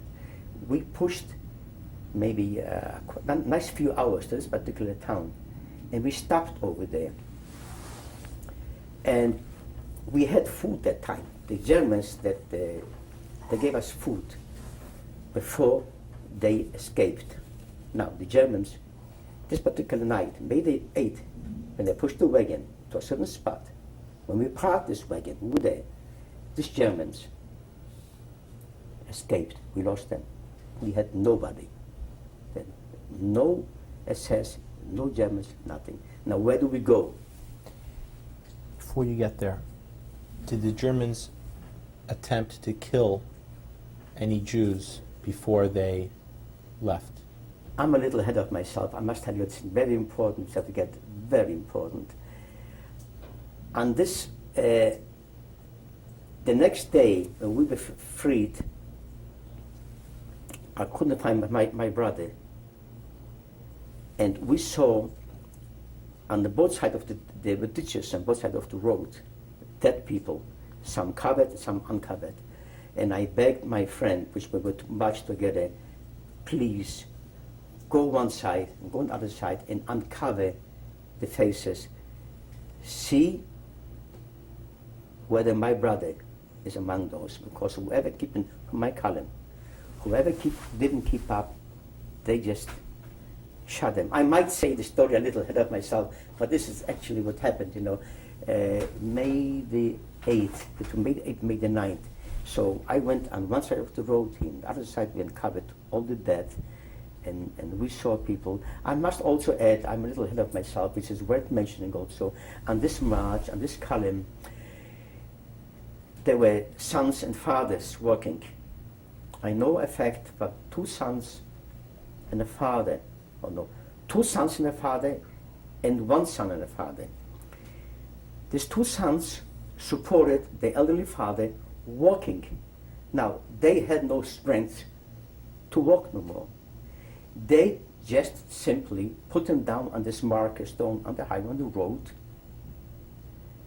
and they picked up their hands. We cannot help you no more.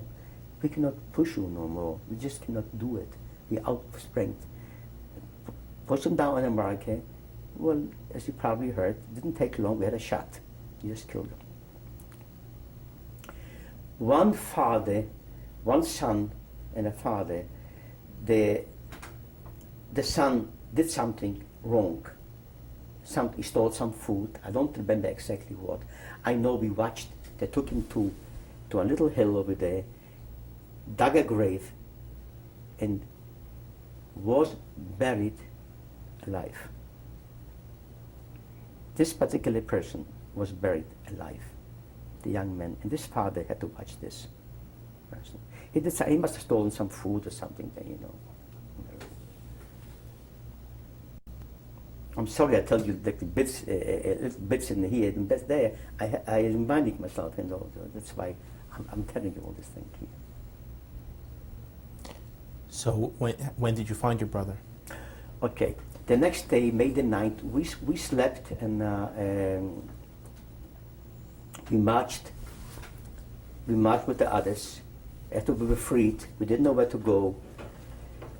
My main concern was, I'm sorry to mention this, it's not pleasant, lice. I had lice. I'm not talking about the others, I'm talking about myself. I had lice all over my body. It was torture. It was so torture. They would eat me up alive. I just took out a handful of them and just throw them away. My wish was to change clothes. My God, after we were freed on the May the 9th, to wish, just change my clothes. I cannot wear this clothes no more. I wish I can go naked, you know, and it was a little chilly to go without a shirt, you know, so I couldn't take it off. It was lice all over me. January 18th, May the 9th, we didn't change clothes. We don't wash. We wash just our hands, faces, and feet, maybe that's like without taking off our clothes, you know. Maybe some did take off their clothes, I don't know. But we had lice. My wish was just get rid of my lice, change clothes, or wash myself after. But it was, when you have a lot of lice on you, you know, I'm talking about a handful of them, they just eating you up alive. Not on my head, because I had no hair, no, just on my body. So, getting back to your brother, when did you meet? Yes, we were freed in the morning. We were, I remember, in a little hill with other people over there. All of a sudden we saw, May the 9th, we saw soldiers on this little road. We ran down and we saw, this is not German soldiers, they are Russian soldiers. And lo and behold, we met a Russian soldier on a bicycle, Jewish. And I said to him in Jewish, don't talk to me. Don't talk to me, go save Jews. I said, go save Jews. There are more Jews over there, they're going to kill him. Go, don't talk to me. And he kept bicycling back. He says, I have other Jews to this battalion, you know, I'm going to tell him, just go ahead and just save Jews over there. And this will take the road, you know. And that's what happened. And then we went down and I met others from my calendar who were alive, you know, scattered all over the place. Did you see Sam Schleimer, my brother? Did you see him? No. One saw him. He's over there, he's over here. I looked for them. After about a half a day or so, we found each other. Thank God we found each other.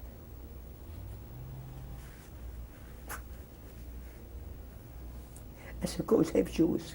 A Jewish soldier, a Russian. What we worried about was happening to the Jews at that time. The Germans are going to kill them. Did the Germans kill? Yeah, at that time? Of course they killed them. They were like loose. You see, there were no Germans no more, but are watching us. They were the loose Germans on the road. If they saw a Jew? Like we killed them, we did kill them afterwards, and they killed us. Like the Russians caught some SS, you know, and they said, you want to kill this, you know, the Russians did nasty words. Of course, I didn't do it, I couldn't do it, but the others just shot and killed them. The Russians gave them the gun? Yeah, gave them the guns, they killed them. It was like, that time was like half good, you know, it was... But you couldn't do it? First of all, the truth is, I had no opportunity. Nobody gave me a gun. First of all, nobody gave me a gun. You know? I didn't know what to do with the gun. I wouldn't even handle a gun, you know. But I saw not that many. I saw quite a few of them, just killed them on the road. Don't forget, it was like havoc, you know. It was like almost, you see guns on the roads, you see burned tanks, you see the Russian soldiers came with the, well, no tanks, they came with horses and wagons, with bicycles at that time, you know, particular time. It was that all mixed up, the whole thing there. And we were like freed already, you know. Did you meet any more Jewish Russian soldiers? Oh yeah, Russian soldiers, yes, not many, because we didn't mingle that time with the Russian soldiers. We had, our aim was just to go home, maybe we meet someone. But I'm wondering, what were the Russian soldiers who were not Jewish? What did they act like to the survivors? Well, there were incidents that didn't, they were okay, they were fine, but later on, I'm talking about like a day, 2 later, while on our travels on the way home, we didn't know where we were. I think my brother told me it was near the Czechoslovakian border where we were freed. I don't know where we were freed. And later on, they wasn't so nice, you know. They wasn't so nice to us. Not because they just drunk, you know. Shall I give you an example? Okay. On the road, the way home, you know, we were free, my brother. I had a bicycle. I took away from a German a bicycle, simple as that. How'd you take it? They were afraid of us. Why were they afraid of you? Because we were Jews. What they did to us, they knew. But did you have a gun? No, not a gun. Just, I wouldn't say respect. They're just afraid of us. We could have gotten to any place and gotten food whenever we want to. We had no problem. After we're free, you know. Because the Germans, what they did, they were losers. You know, they knew that the Russians occupied that area. They came in, so they were kind of afraid. We were hungry. They gave us the food to eat as much as you want to. I took a bicycle, and I ride in the bicycle, and then the Russians stopped us, and they said, "Who are you?" We proudly said, "I am Еврей," it means Jewish in Russian. Jewish. Oh, Еврей, yeah, good, fine, very good. I need a bicycle, but I'm Jewish. So now what they say, like, so what? Took away the bicycle from me. Another incident? Yeah, okay. We marched, and on the way we had a place to sleep. We were on the way home, you know. So where did we go? Where were you going now? We will go in direction home, Poland. This was our aim. We were taken out from our homes, To your town. as children in my town. We didn't know where to go. Where should we go? We go home. Go home. So our direction was, where is Poland? Because we were like near Czechoslovakia. Where is Poland? And then we said, yes, you are in Poland, but where are we? I want to go to Benjin. Some knew, some didn't know. We hitchhiked on trains and trucks, you know, wherever we could. So on the way, one of those places, we passed by a village or a small town. So we being Jews, you know, why not? We're going to go to a Russian's headquarters, officers, and tell them we Jews, we want a room someplace. So kick out the Germans and let me in to sleep, the room there, you know. After all, you know. So we went into like a Russian police stations. They were also just new, just set up, you know. I came in, I never forget, I came into this headquarters, and this captain, whoever it was on his feet on the table, and a Russian bottle of vodka by the side. And I said, the little Russian whom I knew, I'm Jewish, no, me and my friend, we are Jewish. My brother was in a little different place. We were Jewish, and we want a place to sleep. In other words, kick out the German from wherever you were. That time was just like this, what happened, you know. And I want to sleep. Oh, yeah, you Jewish, yeah, you're right. So he called in another guy, called like, Vanka, come on in. We have a Jewish fellow here, he wants to sleep. And he was that drunk, you know. So they took us a place to sleep. Took us to a jail room. A jail. In this police station there. We slept there overnight in jail. We didn't know. We were innocent. We trusted them and figured the Russians, they freed us, you know. They're going to help us. So they helped us. When you first came to a German town and you were able to get food, what was the first thing you ate? What I ate, I don't remember, but one particular incident was a little funny, I remember. My brother wanted to have something warm, so he found a kind of, if I think it was really like beans, concentrate. And he put this on the stove to be warmed up. I might mention that we had no problem going to homes, because the German people respected us, were afraid of us, they helped us after what happened, you know, so they didn't bother us. So I found a little can, and a little oven, and he tried to warm this thing up. And this can was concentrate, and it overheated, and that can spilled all over the place. It was like a big foam. You know, it was funny at the time. We couldn't eat this can.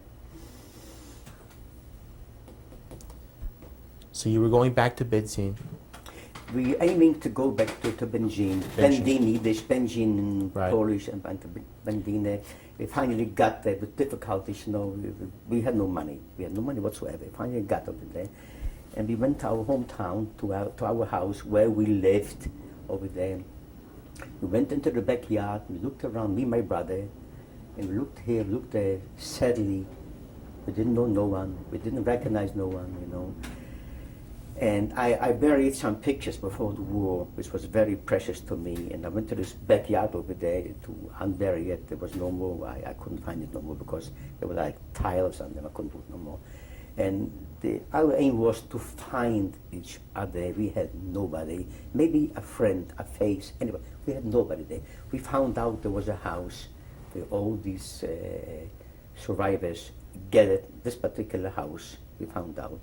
We went to this house, and luckily we got food from this house to the help of UNRWA. UNRWA was the United Nations help organizations, Well, we had no food, nothing. There was also a special house where we got soup. And then we went there to get soup. Who gave that soup? I believe a certain organization, I don't remember really who it was, a certain organization, we got soup over there. We had nothing. I changed my clothes, I took showers, I was clean, I felt like heaven, after the experience. And our aim was to find someone, a cousin, a friend, anybody in the world, We found out that we had a cousin in a place called Reifenbach. Was a cousin, a woman, Reifenbach. She was a highly educated woman. As a matter of fact, she was an instructor for the police department, and they gave her a villa to live over there. And me and my brother went over there, and we lived there for a few weeks. And then it still wasn't permanent. This was occupied by Poland in Germany, Reifenbach.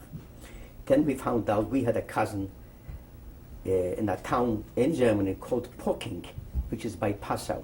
Passau is where Hitler was born, by the way. We went over there, and we lived in a town, Pocking by Passau, which was near a DP camp. And we survived over there. How did we survive? Again, we got packages from UNRWA. That's how we survived. And then we were there for a while. We had no other mishbucho. We had two cousins there, by the way. They lived in this town. We had a separate room, me and my brother. And in interim, a shaliach, which was someone who came from Israel, to ask who wants to volunteer to go to Israel. There's probably going to be a war of independence. There's going to be a fight. Who wants to go to Israel? When was this? What year? This was in 1946. I was in this parking till the beginning of 46. And this volunteer talked to us. He was there for a few days, and I told my brother, Shlomo was Sam, he studied dentistry that time over there. You study, make a mensch out of yourself, Let me go to Israel. I want to fight for the country. If I survive, I'll make a home and for myself, ready for you. You finish here, you come to Israel, to Yisrael, and we settle our lives over there, because we have nobody here. And this was my aim. And I went to Israel, through Marseille, Cyprus. We were there.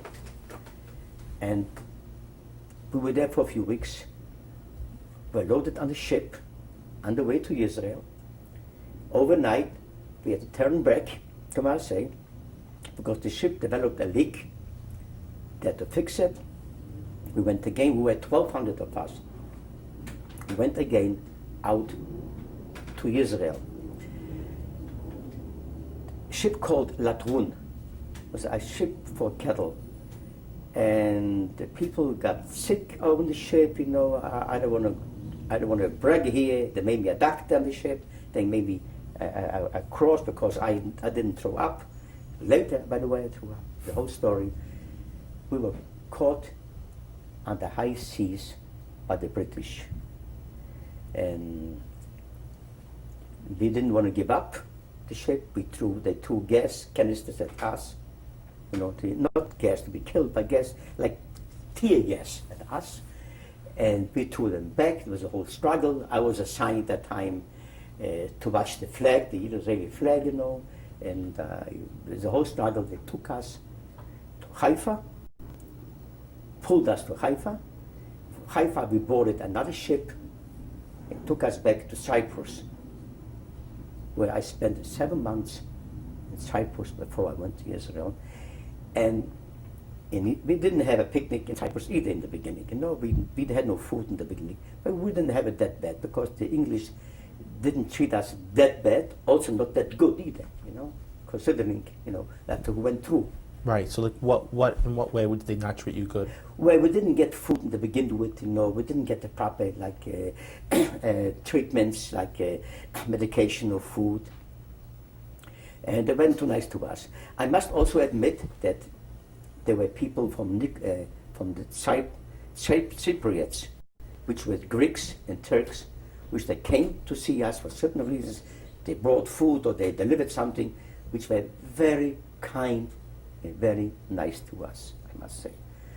Well, anyways, after 7 months, we were shipped to Israel. I landed in a place called Neshe Haifa. And over there, they got me, and I was trained in the Haganah as a volunteer, trained in the Haganah, recruited. And I don't want to go into the details because it's too long. And I fought in the army, in the liberation in the army from 47 till 1948. And I was in the army till 49, but the war broke out in 48. The war broke out, in 48. Right. Broke out in 48. And I was in the Haganah in a very tough unit, which is, I don't think you were interested in it, to know. I was wounded twice, you know. Did you become an officer? I wasn't actually an officer.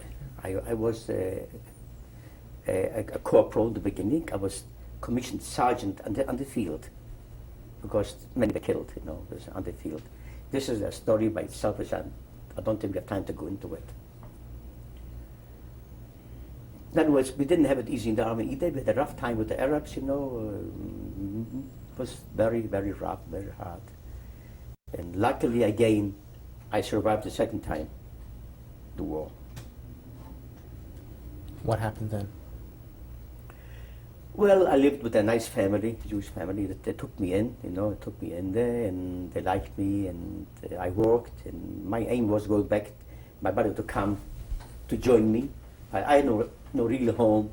I had no really proper job. I was a little disillusioned because I was young, you know, and I had no, like I said, I had no proper home, you know, job. I couldn't bring my brother over and tell him, here's an apartment, here's this new bedroom, here I can support you. I had no money. I had nothing. Did you feel good about the fact that you had fought for the state of Israel? Very good. Why?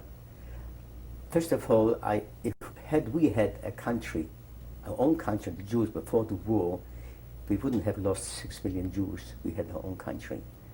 And this is my thinking till now, and it will always be my thinking. I must tell you that I also volunteered to go to fight. I had one-way ticket to fight in 1956, when the war, when the Mitzvah Kadesh at that time, to fall. My wife can attest to this because I almost didn't get married on account of this. To go to Israel to fight against the war, but I didn't have to. Why? Because that's how I am. I don't catch myself no more. I just want to fight for a Jewish state. I'm not an extremist. I'm not a kaf. I'm not. Right. I just want to have a Jewish state to live in peace. And when you say that you didn't have to go, it means they didn't call you? They didn't call me. Right. I just volunteered to go just myself. You know. Okay, so then how did you get back to this? How did you end up in this country? Well, first of all, my aim was to join my brother. My brother couldn't come. He couldn't come to me. I figured I go to him because the only ones who survived, me and my brother. That's all what's left. So I joined him here. I couldn't come straight to the How did States. he get here? He got here to a student, a family. Our distant cousins brought them over here as a student, which didn't, by the way, materialize. You know, that's the reason I came to him over here also. And through England to Canada, I was like almost 5 years in Canada, until I got a visa to come to the States. And I came to the States, to my brother. I was very disillusioned also with my lifestyle. I was alone, I was lonely, all this thing. Okay? I must tell you, I also bought a ticket to go back to Israel again. Till I met my wife, you know, and changed my mind. What did you think you had in Israel? What were you thinking of going back to Israel for? Just to be, that's where I belong. I still belong there. I still go there. I still go there almost every year. Every year? Almost every year. I was last year, I was this year, I was 3 years ago. I might miss a year, so sometimes, I go someplace else, but I go there every year. My heart is there. How'd you meet your wife? Well, my brother knew her. She worked in the office. My brother worked as plumbing here, and she worked for a plumbing company. She in the office, they got to know each other. And she said, and my brother said, I have a very handsome brother. Just kidding. My brother, with a head full of hair, which I don't have now. She says, I want you to meet him, make a long story short, we met him. And Where was this? 38 years later, here we are. Where was that? When we met? We met here in New York. In New York. Yeah. So 38 years, and how many children? Happily, yes. Yeah, many more. And how many children?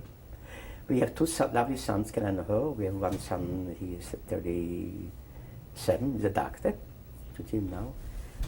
One younger son, he works for American Express Company, and I'm very happy with him. 3 grandchildren, 10, 7, and 4.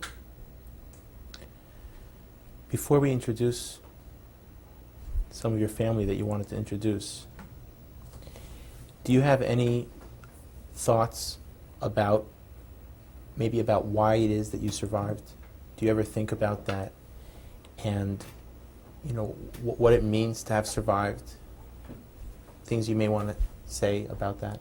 Well, I was luckier than others to survive because, first of all, I was a little probably stronger because I know I was together in camp with people from Holland, from Belgium. They died fast, like flies, very fast. They couldn't take the climate. Maybe the climate helped me. Maybe because it helped me, like I was young, and I would always volunteer to go to work, and here and there. Had a little extra food because I volunteered. I worked in the kitchen. I stole a potato. I stole maybe extra portion of bread. Maybe because also I was sent to this camp where I worked over there. I got a little extra work portion, And above all, I believe a little luck. And thank God, me and my brother survived together. There were times also, an incident I didn't mention, when my portion of bread was stolen from me. That means 10 days no food, which my brother gave me a piece of food, and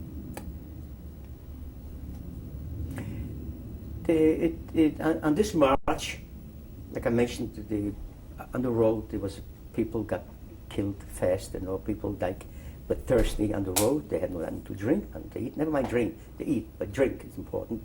When they saw snow, all of a sudden they ran to get the snow. They were shot and killed. Do you feel that the fact that you were, like you say, lucky to survive, that gives you any responsibility as a survivor to do something, maybe to commemorate those who didn't survive, or maybe like your friend had said, don't forget us, take revenge? Do you feel that there's anything that is important in your life because you survived? Well, taking revenge, I do take revenge. Now I don't forget. I cannot go out and kill people taking revenge. I don't forget. The biggest revenge that I did took, I'm still doing it now, is the state of Israel.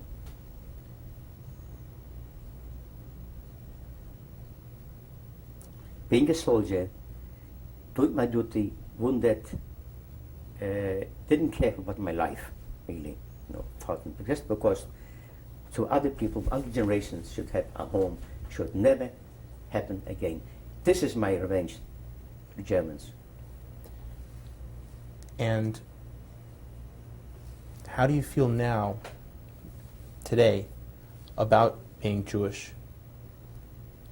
And how did this experience maybe affect how you feel about being Jewish? Well, I never denied being Jewish. I do the right thing. I brought up nice children, brought up the family and Jewishness. They go to yeshiva. They went to yeshivas. My children help others. One of them is Tomchei Shabbos, which means they help and the poor people. My youngest son, she's not doing it now no more, all the time called, I forgot which called this organization, called all the people, which I'm proud. And and I support the little I do, Jewish organizations. And there's a gathering in Israel. For example, 1981, I go. Wherever there's something, I go. I support. Whatever little I can. I don't say I do big great things. I don't.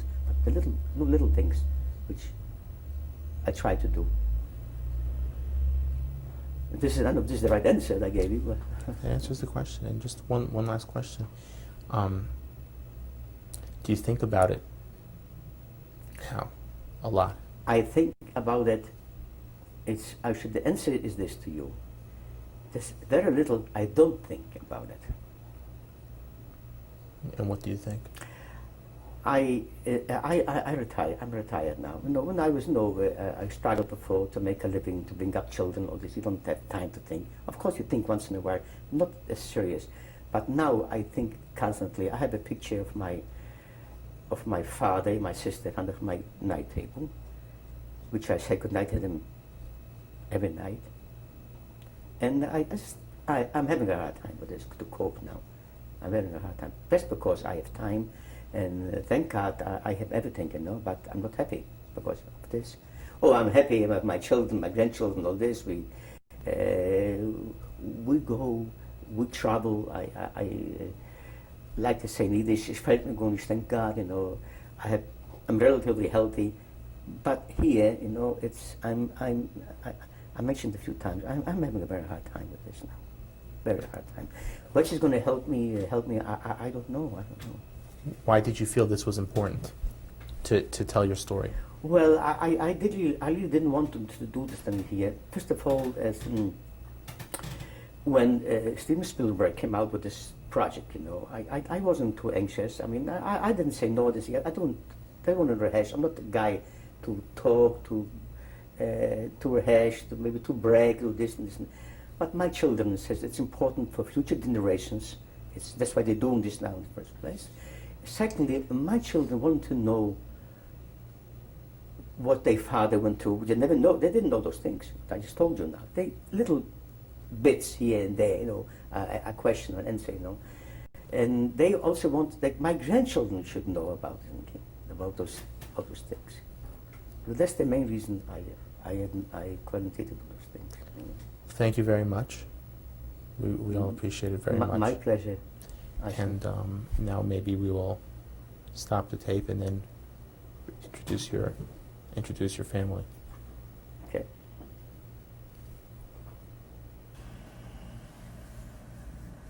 This is my wife Frances, of 38 years.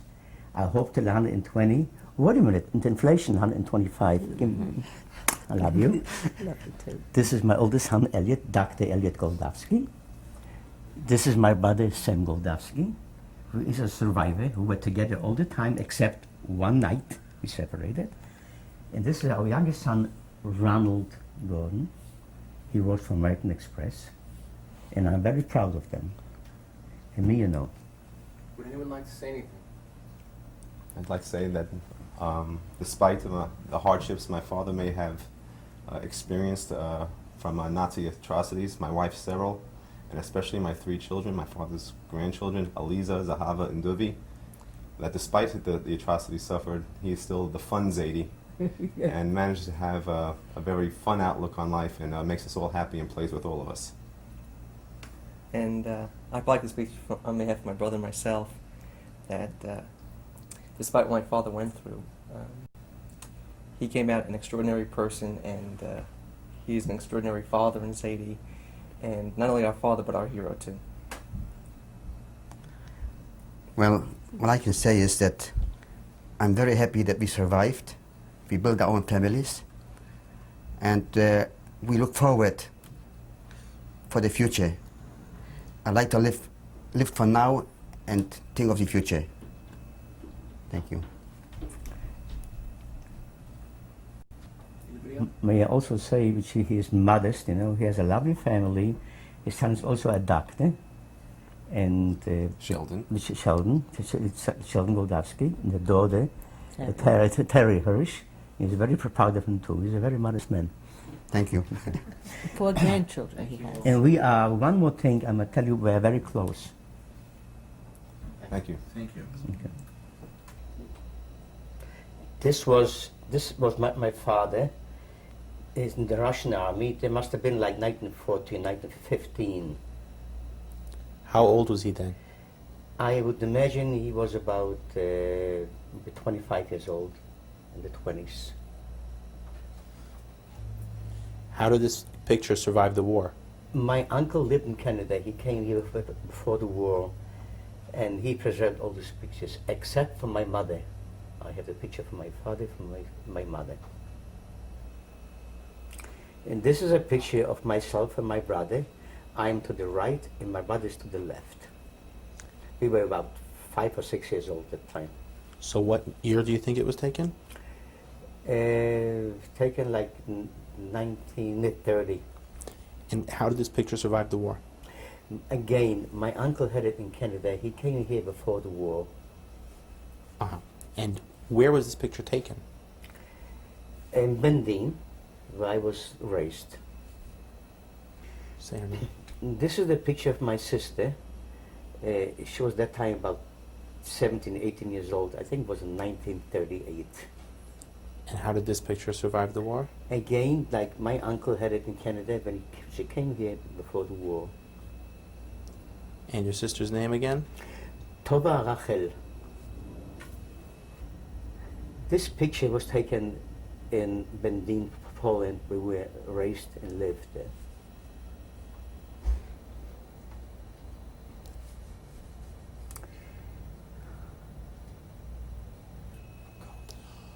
What is this? And this is a certification as a survivor after I survived the concentration camp. This is a picture was taken right after I survived. I didn't have many hair on my head yet, as you can see. I was very young at the time. And my number also states my number on my forearm, my left forearm, which is 135474.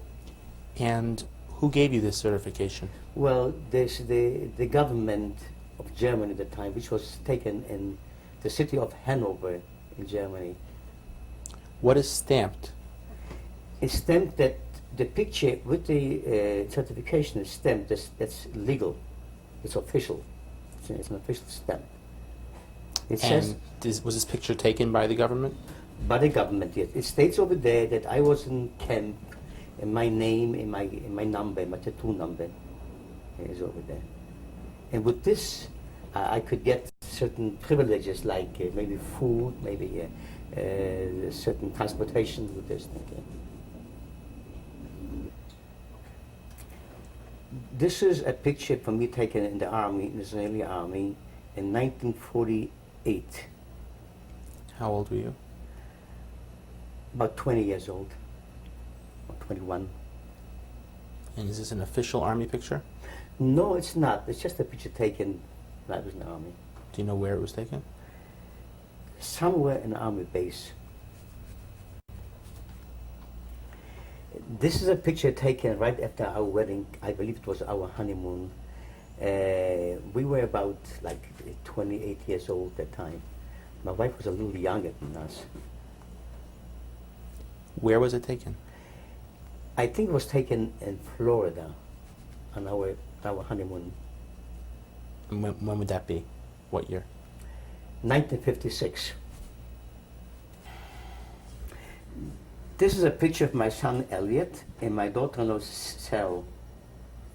When was it taken? It was taken, I believe, in 1984. Where? After they got married.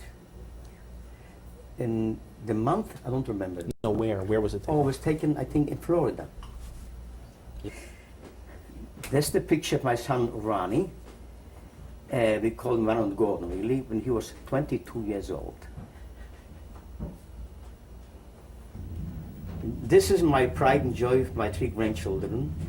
The oldest one is Aliza, she's 10 years old. The middle one is Zahava, she's 7 years old.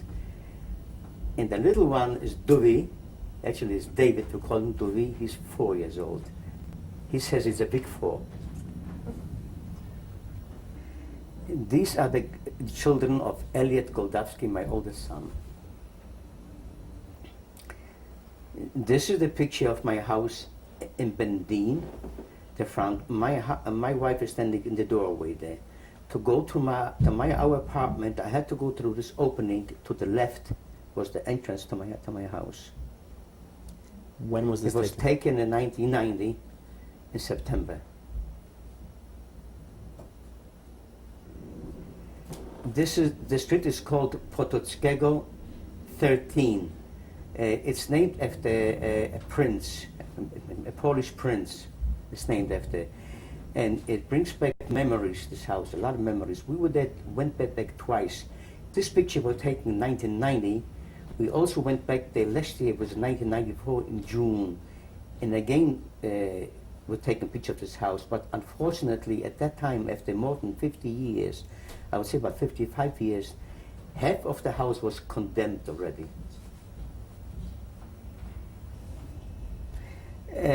In concentration camp, we were assigned one bowl and one spoon to eat.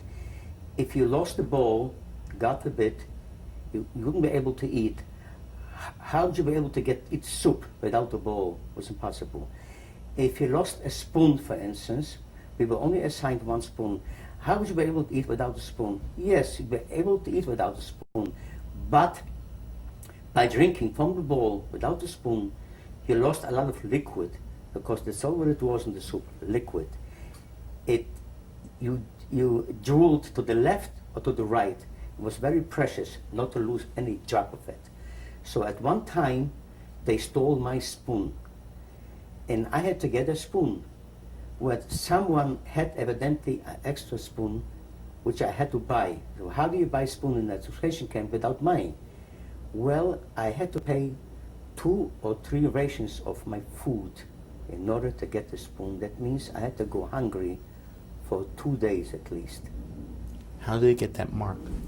Well, in order to recognize this is my spoon, no one should take it, I somehow cut off the tip of the spoon to recognize that it belongs to me. How I did it? How did you do it? It was very hard. Somehow I scraped with a stone, and it took me a long time to do it, to cut the stone, because we had no hacksaw.